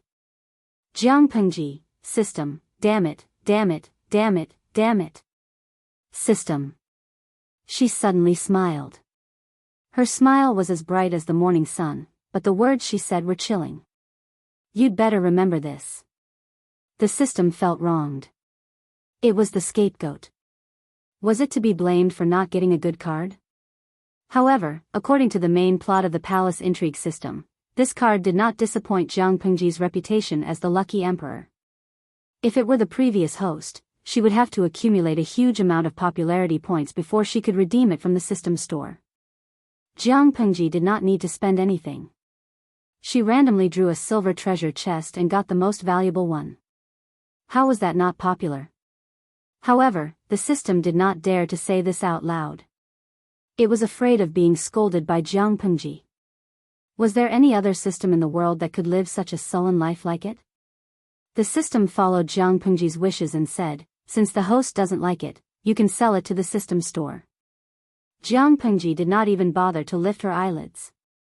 What she said made the system tremble in fear, but it was also secretly delighted. When did I say I didn't like it? She did not wait for the system to be happy. She continued, there are benefits to keeping it. Which man has enough rationality to control himself? There are only a few who can control themselves. The higher their position, the more unscrupulous they are, and the more conceited they are. She could imagine what those men who had multiple wives and concubines were thinking. If they liked women, they would pamper them. If they did not like them, they would be left aside for a period of time. They wouldn't hate each other, they would only scheme against each other. They would do their best to attract his attention and love. What was the purpose of the infighting in the backyard and the bloodshed? To monopolize the man's love? Or to obtain the husband's love? Then they would kill the unborn babies in the wombs of other women with a clear conscience. Their words were full of sarcasm and jealousy. Their faces were detestable. Or, was it just for the sake of wearing better clothes, eating better food, and being surrounded by servants and escorting him around? Jiang Pengji was disgusted by the abnormal atmosphere of that era. He was extremely disgusted and wanted to vomit every time he thought about it. What made her even more disgusted was that there was a system in her brain that constantly reminded her of this fact. What is palace intrigue? In essence, wasn't this a monkey show that was full of clowns fighting over the right to use a man's organs? Jiang Pengji's emotions were tumbling. On the other side, the system's heart slowly became active. The host's words meant, she's interested in palace fighting now? It said that a woman's appearance and figure were her natural weapons. To conquer a world, a woman only needed to conquer the man who conquered the world. Why was there a need to work so hard? Even if she was a strong woman, she still had the heart of a little woman. She looked forward to being protected, held in the palm of someone's hand, and praised to the heavens. I don't like that kind of man. To put it nicely, he's a man, but to put it bluntly, he's just a creature that's led by the nose by his body's desires. The reason why humans are intelligent creatures and can step out of the shackles of Earth and enter the interstellar stage is because they are rational and not driven by instinct like animals, Jiang Pengji said calmly as she played with the card with a somewhat shameful pattern in her hand. After hearing what she said, the system suddenly became emotional like a frosted eggplant. The corner of its mouth twitched as it said, "According to your standards, it seems that there are no men or women in this world, only living creatures." Jiang Pengji sneered. "You can't be so absolute. Don't kill everyone with one blow. Bad bamboo can still grow good bamboo shoots." The system snorted. "You're so demanding. I feel that you won't be able to get married in this lifetime. As a palace intrigue system, why did it choose such a perversely demanding host?" There was no solution. She replied casually, "Then I'll marry the one I think is the best. It's either the best or none." The system was confused. If that was the case, shouldn't Jiang Pengji hate the card in her hand? As if sensing its confusion, Jiang Pengji said, "Although it's quite disgusting, you have to admit that those who are dominated by instinct are indeed easier to deal with. This card is very evil, but if one day it was used on a woman with a peerless appearance, no man would be able to escape from the combination of appearance and figure. The land of gentleness is the grave of a hero." The power of seduction was great, and with the help of the card, its combat power was off the charts. The system was speechless. Jiang Pengji raised an eyebrow and said with contempt, "Do you think that I'll use it on myself?" The system laughed awkwardly, not daring to answer directly. If it answered yes, it was sure that Jiang Pengji would spit it to death. The streaming room was closed. Jiang Pengji closed her eyes and felt the peace that she hadn't felt in a long time. After some time, a strong smell of blood floated to her nose. She opened her eyes and happened to meet Meng Hun's gaze. "He's dead? And you've avenged him?" she asked. Meng Hun was sitting not far from her. His forehead was still covered in dust from kowtowing. He looked pale and haggard. Jiang Pengji asked again, "What's the matter?" Meng Hun hesitated, not knowing if he should speak. She saw through Meng Hun's thoughts and said, "Those people can only live well if you're alive because you're their backbone. Meng Liang is dead, and you've avenged him. What do you plan to do next? If you want to kill yourself and let me cut off your head to answer to the Mengs, don't. Suicide is the behavior of a coward." Meng Hun looked embarrassed. Jiang Pengji had already said what he wanted to say. What else could he say? "I asked you before if you want to come to the Luz. What's your answer now?" Jiang Pengji said, "You just need to say yes or no. If you want, I'll take care of the rest for you. The Mengs will soon be too busy to take care of themselves." Meng Hun's thick lips moved. Hesitation and struggle flashed across his face. All in all, he and Jiang Pengji had only known each other for less than a day. But, he was indeed moved. "Do you want to leave your name in history?" Jiang Pengji asked Meng Hun while leaning against a pillar. She propped up her right leg and rested her wrist on her right knee. Meng Hun's eyes were wide open, and he seemed to be in a daze. What, did he hear? Leave his name in history? Was she talking about him? Meng Hun felt as if he had heard something very important. His mind told him that he shouldn't continue listening, but his body was very honest. It was even a little eager.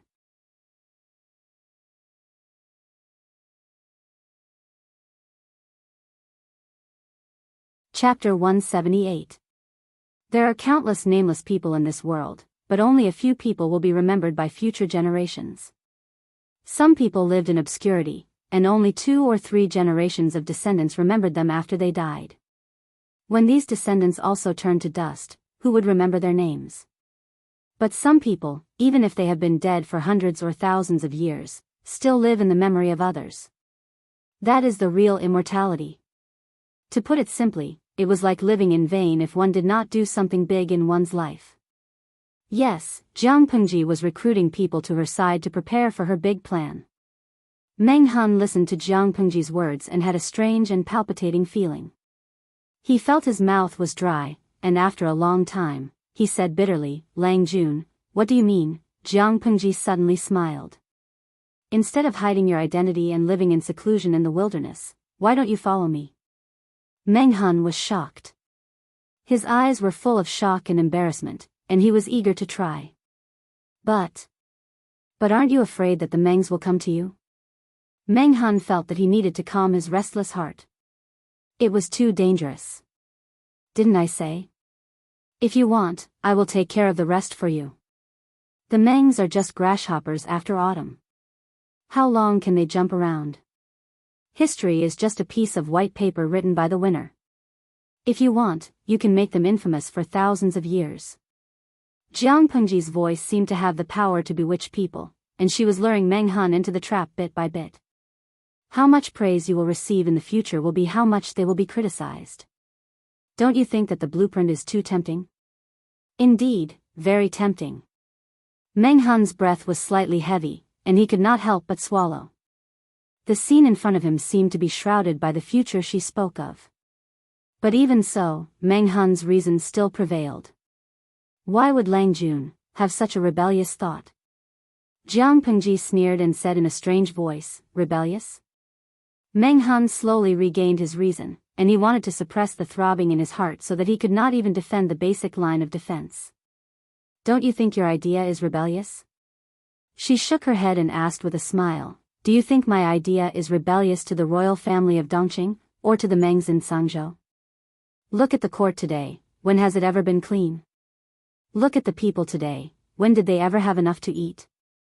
Meng Han, touch your heart and tell me, were you loyal to the royal family of Dongqing or the Meng family of Sangzhou? Every question was like a brick hitting Meng Han's heart, making him unable to speak. You don't have to answer me. Everything is clear from the moment you still call me Lang Jun instead of a rebel. Meng Han suddenly felt powerless. He didn't even dare to face Jiang Pengji's gaze. Meng Pengji were all right. Let's not talk about this. Jiang Pengji snorted through her nose. She listened to the mockery. Based on the current situation, how long do you think this illusion of peace can be maintained? Didn't your old boss, the Meng family, already cause the people of Sangzhou to be filled with resentment and a military disaster? She said leisurely, let's not talk about the internal problems, and just talking about the external problems, Dongqing is also in imminent danger. If so, everyone in the world has the right to fight for it. Why can't I? The founder of the Xia dynasty once said that he was the emperor's mandate. If so, why couldn't his descendants protect the country? Why did so many people rebel against the Xia dynasty? Is this the so-called emperor's mandate? I don't believe it.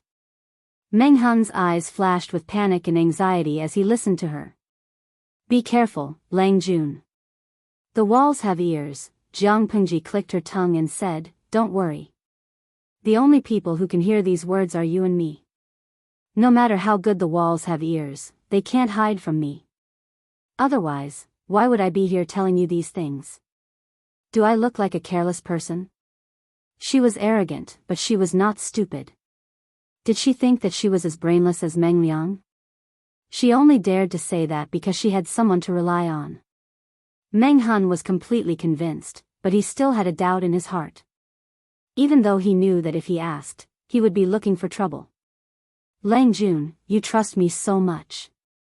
Have you ever thought about what would happen if I didn't mean what you said? Meng Han knew that he was looking for trouble. After all, no matter how he answered the question, it would not be right. Jiang Pengji glanced at Meng Han and asked, are you saying that your willingness to commit suicide for your brother was just an act? Of course not. So I'm not worried. Jiang Pengji looked down and said casually, if I'm wrong about you, then I'm blind. Thus, Meng Han got on Jiang Pengji's boat without knowing why. If I'm blind, I'll get rid of you, she added with a smile. Meng Han was speechless. Wait, why did it feel like something was wrong with Lang Jun? Before Meng Han could think about it, Jiang Pengji had already changed the topic. This is the Lu Manor. There's an ice cellar here. You can store Meng Liang's body there to prevent maggots from rotting. Jiang Pengji didn't need to look to know how Meng Liang died. He was bleeding to death, and he must have suffered a great shock before dying. What an unlucky child. If there was reincarnation in this world, he had to be careful before reincarnating. He didn't want to fall into her hands again. Well, no need to burn it. Scatter the ashes anywhere. It seemed like a waste to store Meng Liang's body in an ice cellar. How can I do that? Jiang Pengji couldn't help but laugh. She said in a sinister tone, "It's hard enough for him to bury his son.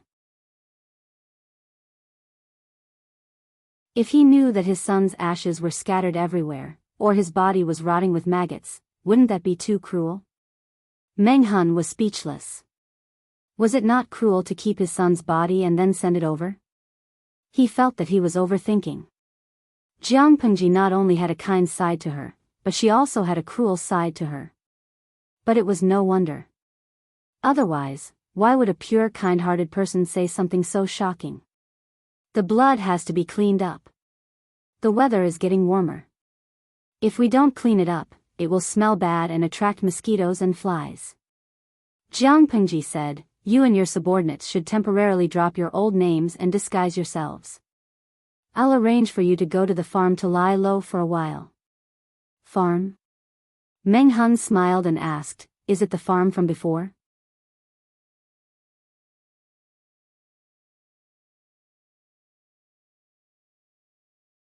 Chapter 179.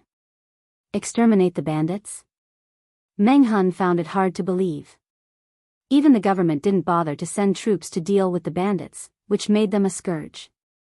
He didn't expect his Lang Jun would want to do that, but where would she get the manpower? "Yes, but you don't have to worry. Since I dared to use the few people I have to deal with this matter, I naturally have absolute confidence." Jiang Pengji was not stupid. If she was not careful, she would lose her life. She might even lose all the people in her hands. Since she dared to do it, she naturally had 100% confidence.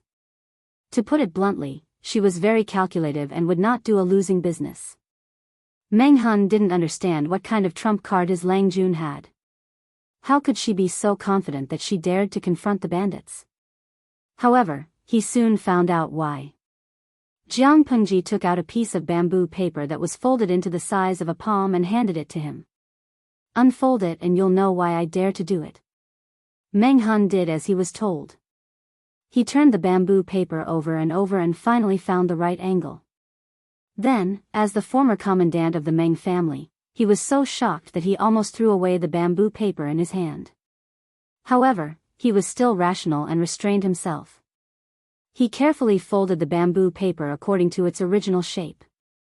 That cautious and considerate look was as if he was handling a precious treasure. Although it was just a drawing, it was priceless to Meng Han. This drawing. Meng Han was a warrior without much education, but he was literate and had read some books. He had been the commandant of the county for so many years, so his eyes and knowledge were far better than those of ordinary warriors. At first, he didn't understand what the picture was. However, when he carefully read the small annotations, a huge idea suddenly arose in his mind. His heart trembled. At the same time, he felt deeply that Jiang Pengji trusted him. He felt more and more at ease. He was no longer the commandant of Meng County. Life was full of ups and downs, and he was at the lowest point of his life. He even wanted to die. But as a man, who didn't want to make a name for himself and leave his name in history? Jiang Pengji's words hit the soft spot in Meng Han's heart. He didn't have the loftiness of the others. He didn't feel that it was a waste of talent for him to go from a commandant to a young child subordinate. Jiang Pengji bet that he could be trusted. Wasn't he also betting that she could be loyal to him? He was broad-minded and full of lofty sentiments. Based on this alone, even if he had no power or influence, he was still 1,000,000 times better than some nobles. Who could be sure that this unknown kid wouldn't become famous in the 9 states in the future? Meng Han's mind was completely focused on the drawing Jiang Pengji had given him. It was the crossbow drawing he had shown Su Ke before. Even Su Ke, who didn't know much about it, could see its value. How could Meng Han, a professional martial artist, not see it? This thing has already been made? He tried hard to suppress his excited voice, so as not to embarrass himself. Jiang Pengji shook her head regretfully and said, "Currently, the craftsmen are still rushing to make the crossbow. Although the crossbow is feasible, the wood required is relatively delicate.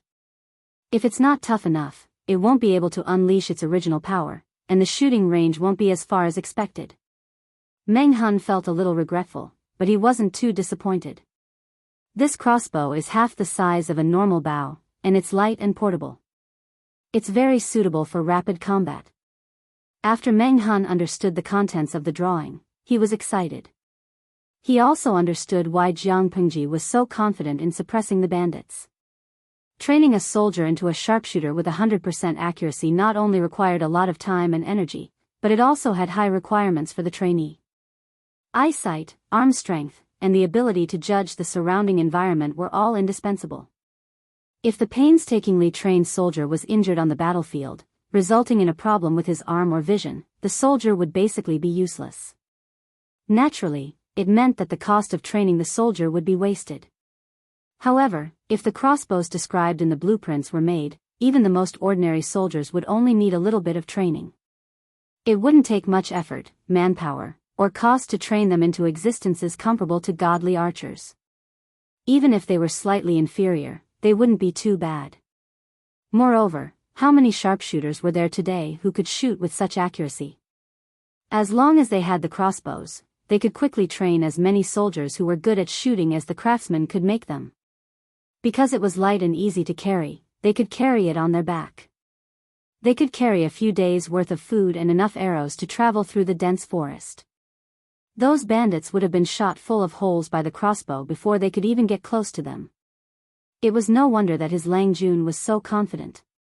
If it were someone else, they would have to pay a huge price to eliminate the bandits. However, there was one thing that Meng Han didn't quite understand. Even the government didn't care about the bandits. It could even be said that they didn't have the energy to deal with them. Why did his Lang Jun want to do that? Faced with this question, Jiang Pengji thought about it and said to him, "If I'm lying, I'll tell you that I'm a living bodhisattva. It's my duty to punish the evil. But if I'm telling the truth, it's definitely not like that." Meng Han was speechless. The truth is, you need money to recruit soldiers and buy horses. I'm so poor that I don't even have money in my pocket. How can I afford to buy young strong men? Jiang Pengji snorted. Meng Han looked calm on the surface, but there was an indescribable subtle feeling in his heart. She continued, "Most of the bandits are young people who can't make a living anymore. Although there are some problems with them, we can't say that all of them are undesirable. If we choose carefully, we can still pick out some good seedlings." Meng Han was speechless. He believed that reason. Jiang Pengji's joking expression suddenly turned serious. "As for the other reason, it's what I've told you before. If we let the bandits gather and their power grow, I'm afraid that they will be restless when the news of the chaos in Meng County in Sang Prefecture reaches here. Instead of waiting to face the bandits that are like locusts, it's better to seize the opportunity to divide them and break the relationship between the bandits." Meng Han looked serious and said, "Lang Jun, you're farsighted." Jiang Pengji added, "But it's true that I don't have money." Meng Han was speechless. Why did he feel like he had boarded a pirate ship? He secretly scratched his head. Some doubts flashed across the serious face of the county military chief, but he quickly suppressed them. He had just joined his new master and needed to do something to prove himself. How could he have such a big misunderstanding about his Lang Jun?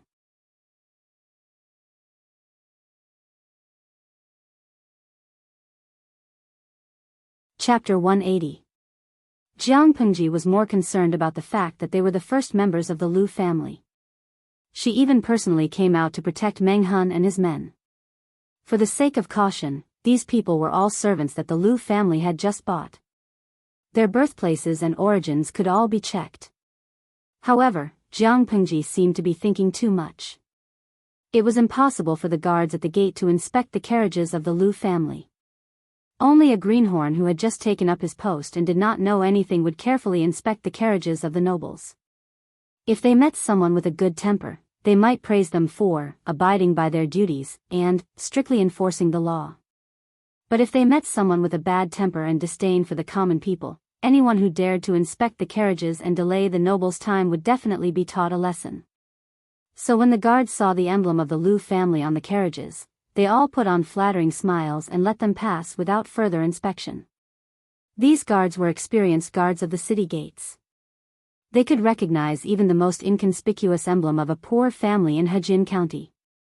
Not to mention, the Liu family's current status was not bad. With Liu Shi, the county chief in the court, no one dared to take the initiative to provoke them. Jiang Pengji was happy to see them make things easier for them. Of course, she wouldn't say anything. Jiang Pengji didn't try to curry favor with them. She just said in a casual tone, "I've already sent people to prepare enough clothes and food. It should be enough for you to recuperate for a while. I don't think you can complain about the quality of life after chasing after Meng Liang these past few days." Meng Han didn't think that his previous life was unbearable. He deserved the care of his new master. But when he thought of his brothers who helped him escape from the Meng family's army, he couldn't help but feel a little depressed. They didn't die on the spot. They didn't get the proper care after they were injured. Their condition worsened and they died of illness. He brought his brothers out of Meng County, but he couldn't even let them return to their homeland. He could only bury them in the wilderness. "I have a presumptuous request. I don't know if you can agree to it." Meng Han cupped his hands in front of his chest. He was very serious. Jiang Pengji raised her eyebrows and said, "If you have something to say, just say it. You don't have to worry about this or that. I'm not the kind of person who has too many taboos. I won't blame you for this. Just tell me." Meng Han felt warm in his heart and said with some embarrassment, "In addition to the brothers I brought out, there are 3 others hiding in the mountains." "Are the injuries serious?" Meng Han said, "Before, with the thing you gave me, my illness was slightly suppressed. But my body is still very weak, so I can't move."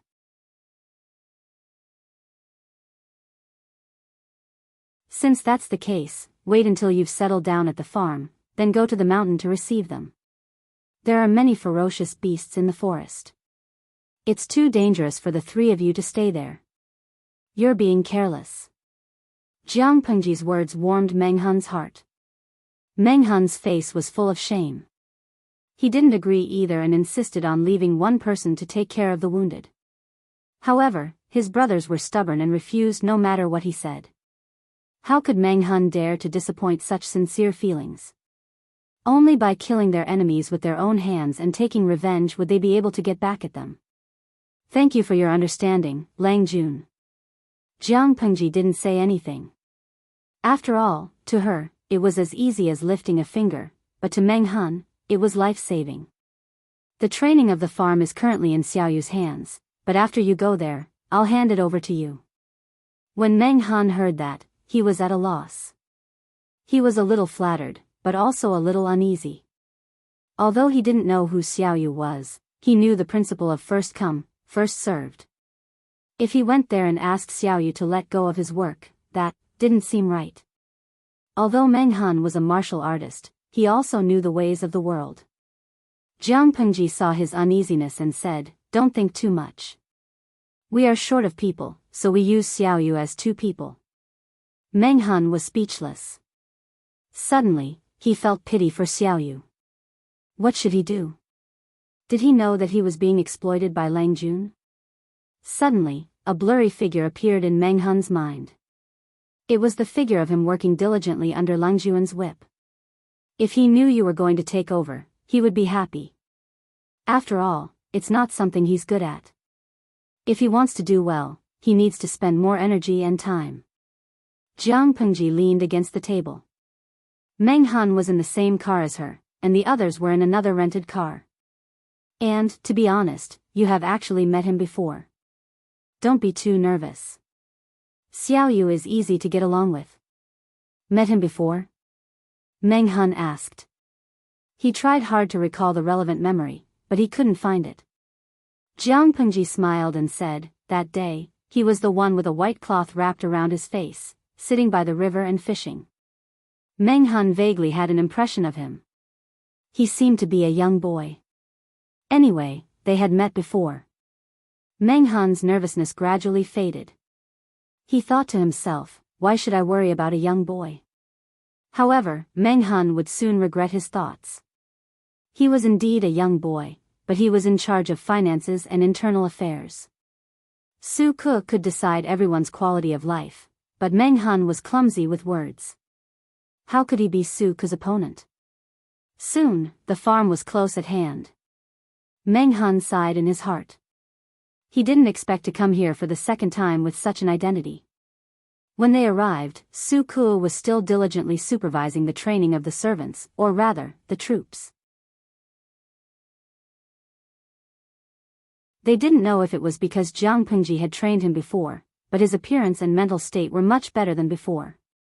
Hearing that his Lang Jun was here, Su Ke quickly stopped what he was doing and slightly tidied up his appearance. However, when he saw the strong man standing behind Jiang Pengji, Su Ke's polite smile froze on his face. This guy. Why is he here again? Xiaoyu, come and meet me. Jiang Pengji smiled at Su Ke and said, this is the new chief coach. His surname is Meng. Su Ke was speechless. How did they hook up in such a short time? Why didn't he know anything about it? He felt like he was still dreaming. The bullet screen was full of doubts, but Su Ke politely greeted Meng Han. Seeing Su Ke greet him, Meng Han subconsciously saluted him. Jiang Pengji was very satisfied with one of them. One was civil, one was military, one was internal, and the other was external. Since Coach Meng is here, I'll leave the training to him. As for the details, I'll talk to Coach Meng later. Before Jiang Pengji said anything, Su Ke already wanted to shake his hand. Meng Han didn't expect her to shake his hand so quickly. He looked a little embarrassed. Jiang Pengji said to Su Ke impatiently, Coach Meng just arrived, and you can't wait to shake my hand. It's as if I mistreated you before.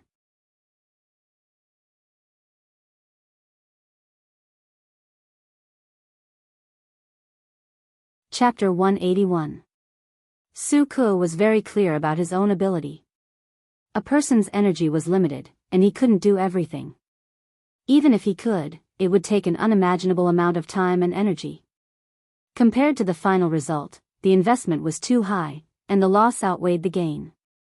Now that Meng Han was here, it meant that he could get rid of the complicated things and have more time to study.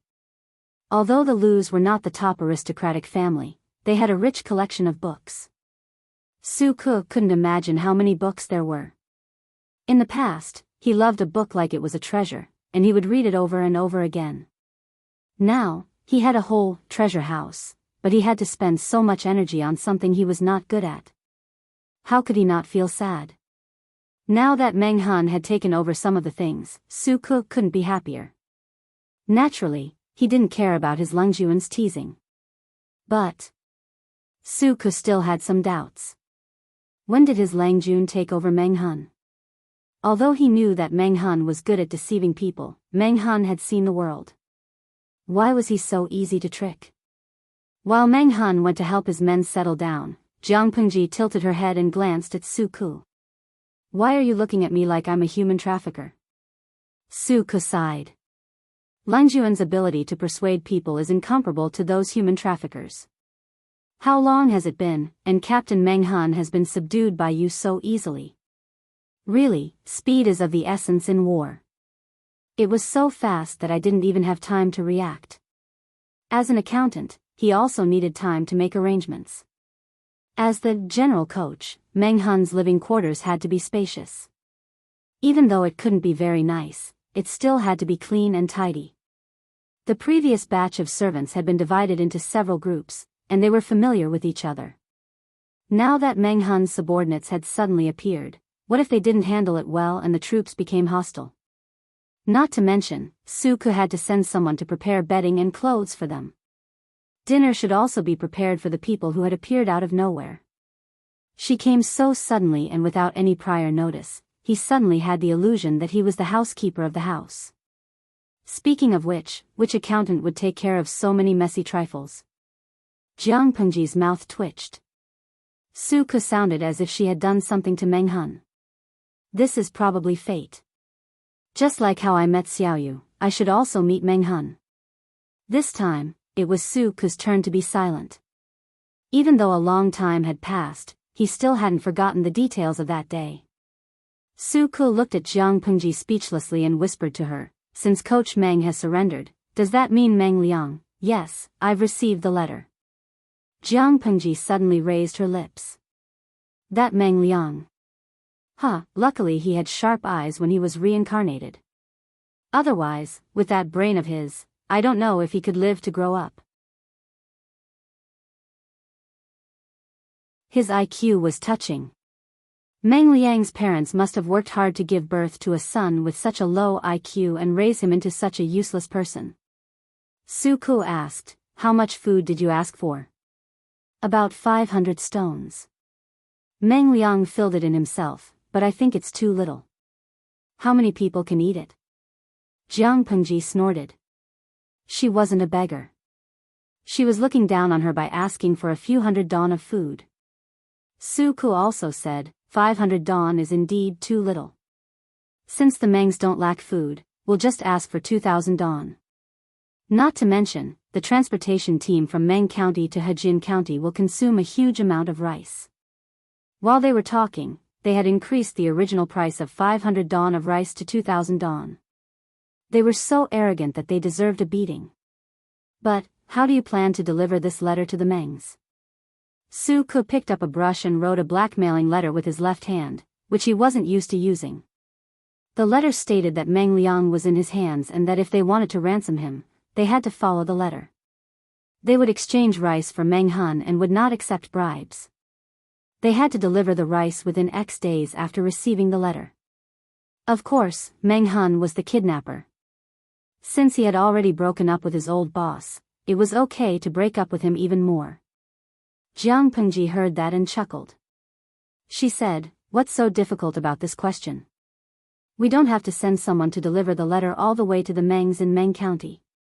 We just need to put the letter in the woodshed in the gambling house." Su Ke almost dropped the brush with his left hand. How could his Lang Jun be so capable? She knew everything. He felt that his brain was a little redundant and he was unhappy. How can you be so sure? Meng Liang came to Hejin County after getting rid of his entourage. In other words, it's very likely that the entourage took a detour when looking for Meng Liang. When they received the news that Meng Liang was locked up in the gambling house, it was highly likely that they would arrive 1 or 2 days later. More importantly, I didn't see any traces of Meng Liang's entourage last night. I'm guessing that they will arrive today or tomorrow at the latest. It didn't matter if Meng Liang was late by 1 day, 2 days, or 3 days. What mattered was that when those retinues arrived in Hejin County, they would definitely go to the woodshed in the gambling house to search for Meng Liang. In this way, they would naturally see 2 obvious bamboo slips. If the entourage knew that Meng Liang was dead, they would be afraid of the Mengs pursuing the matter. Naturally, they wouldn't dare to send the letter back. Maybe they would scatter and run for their lives. But what if they weren't sure whether Meng Liang was dead or not? Then the result would be completely different. Jiang Pengji continued leisurely, "When they see the blackmail letter, they will think that the kidnappers have something to gain from it. Before their greed is satisfied, Meng Liang is still alive. In that case, they will definitely try their best to send the 2 letters back to Meng County in Sang Prefecture as soon as possible so that Meng Liang won't be delayed and suffer.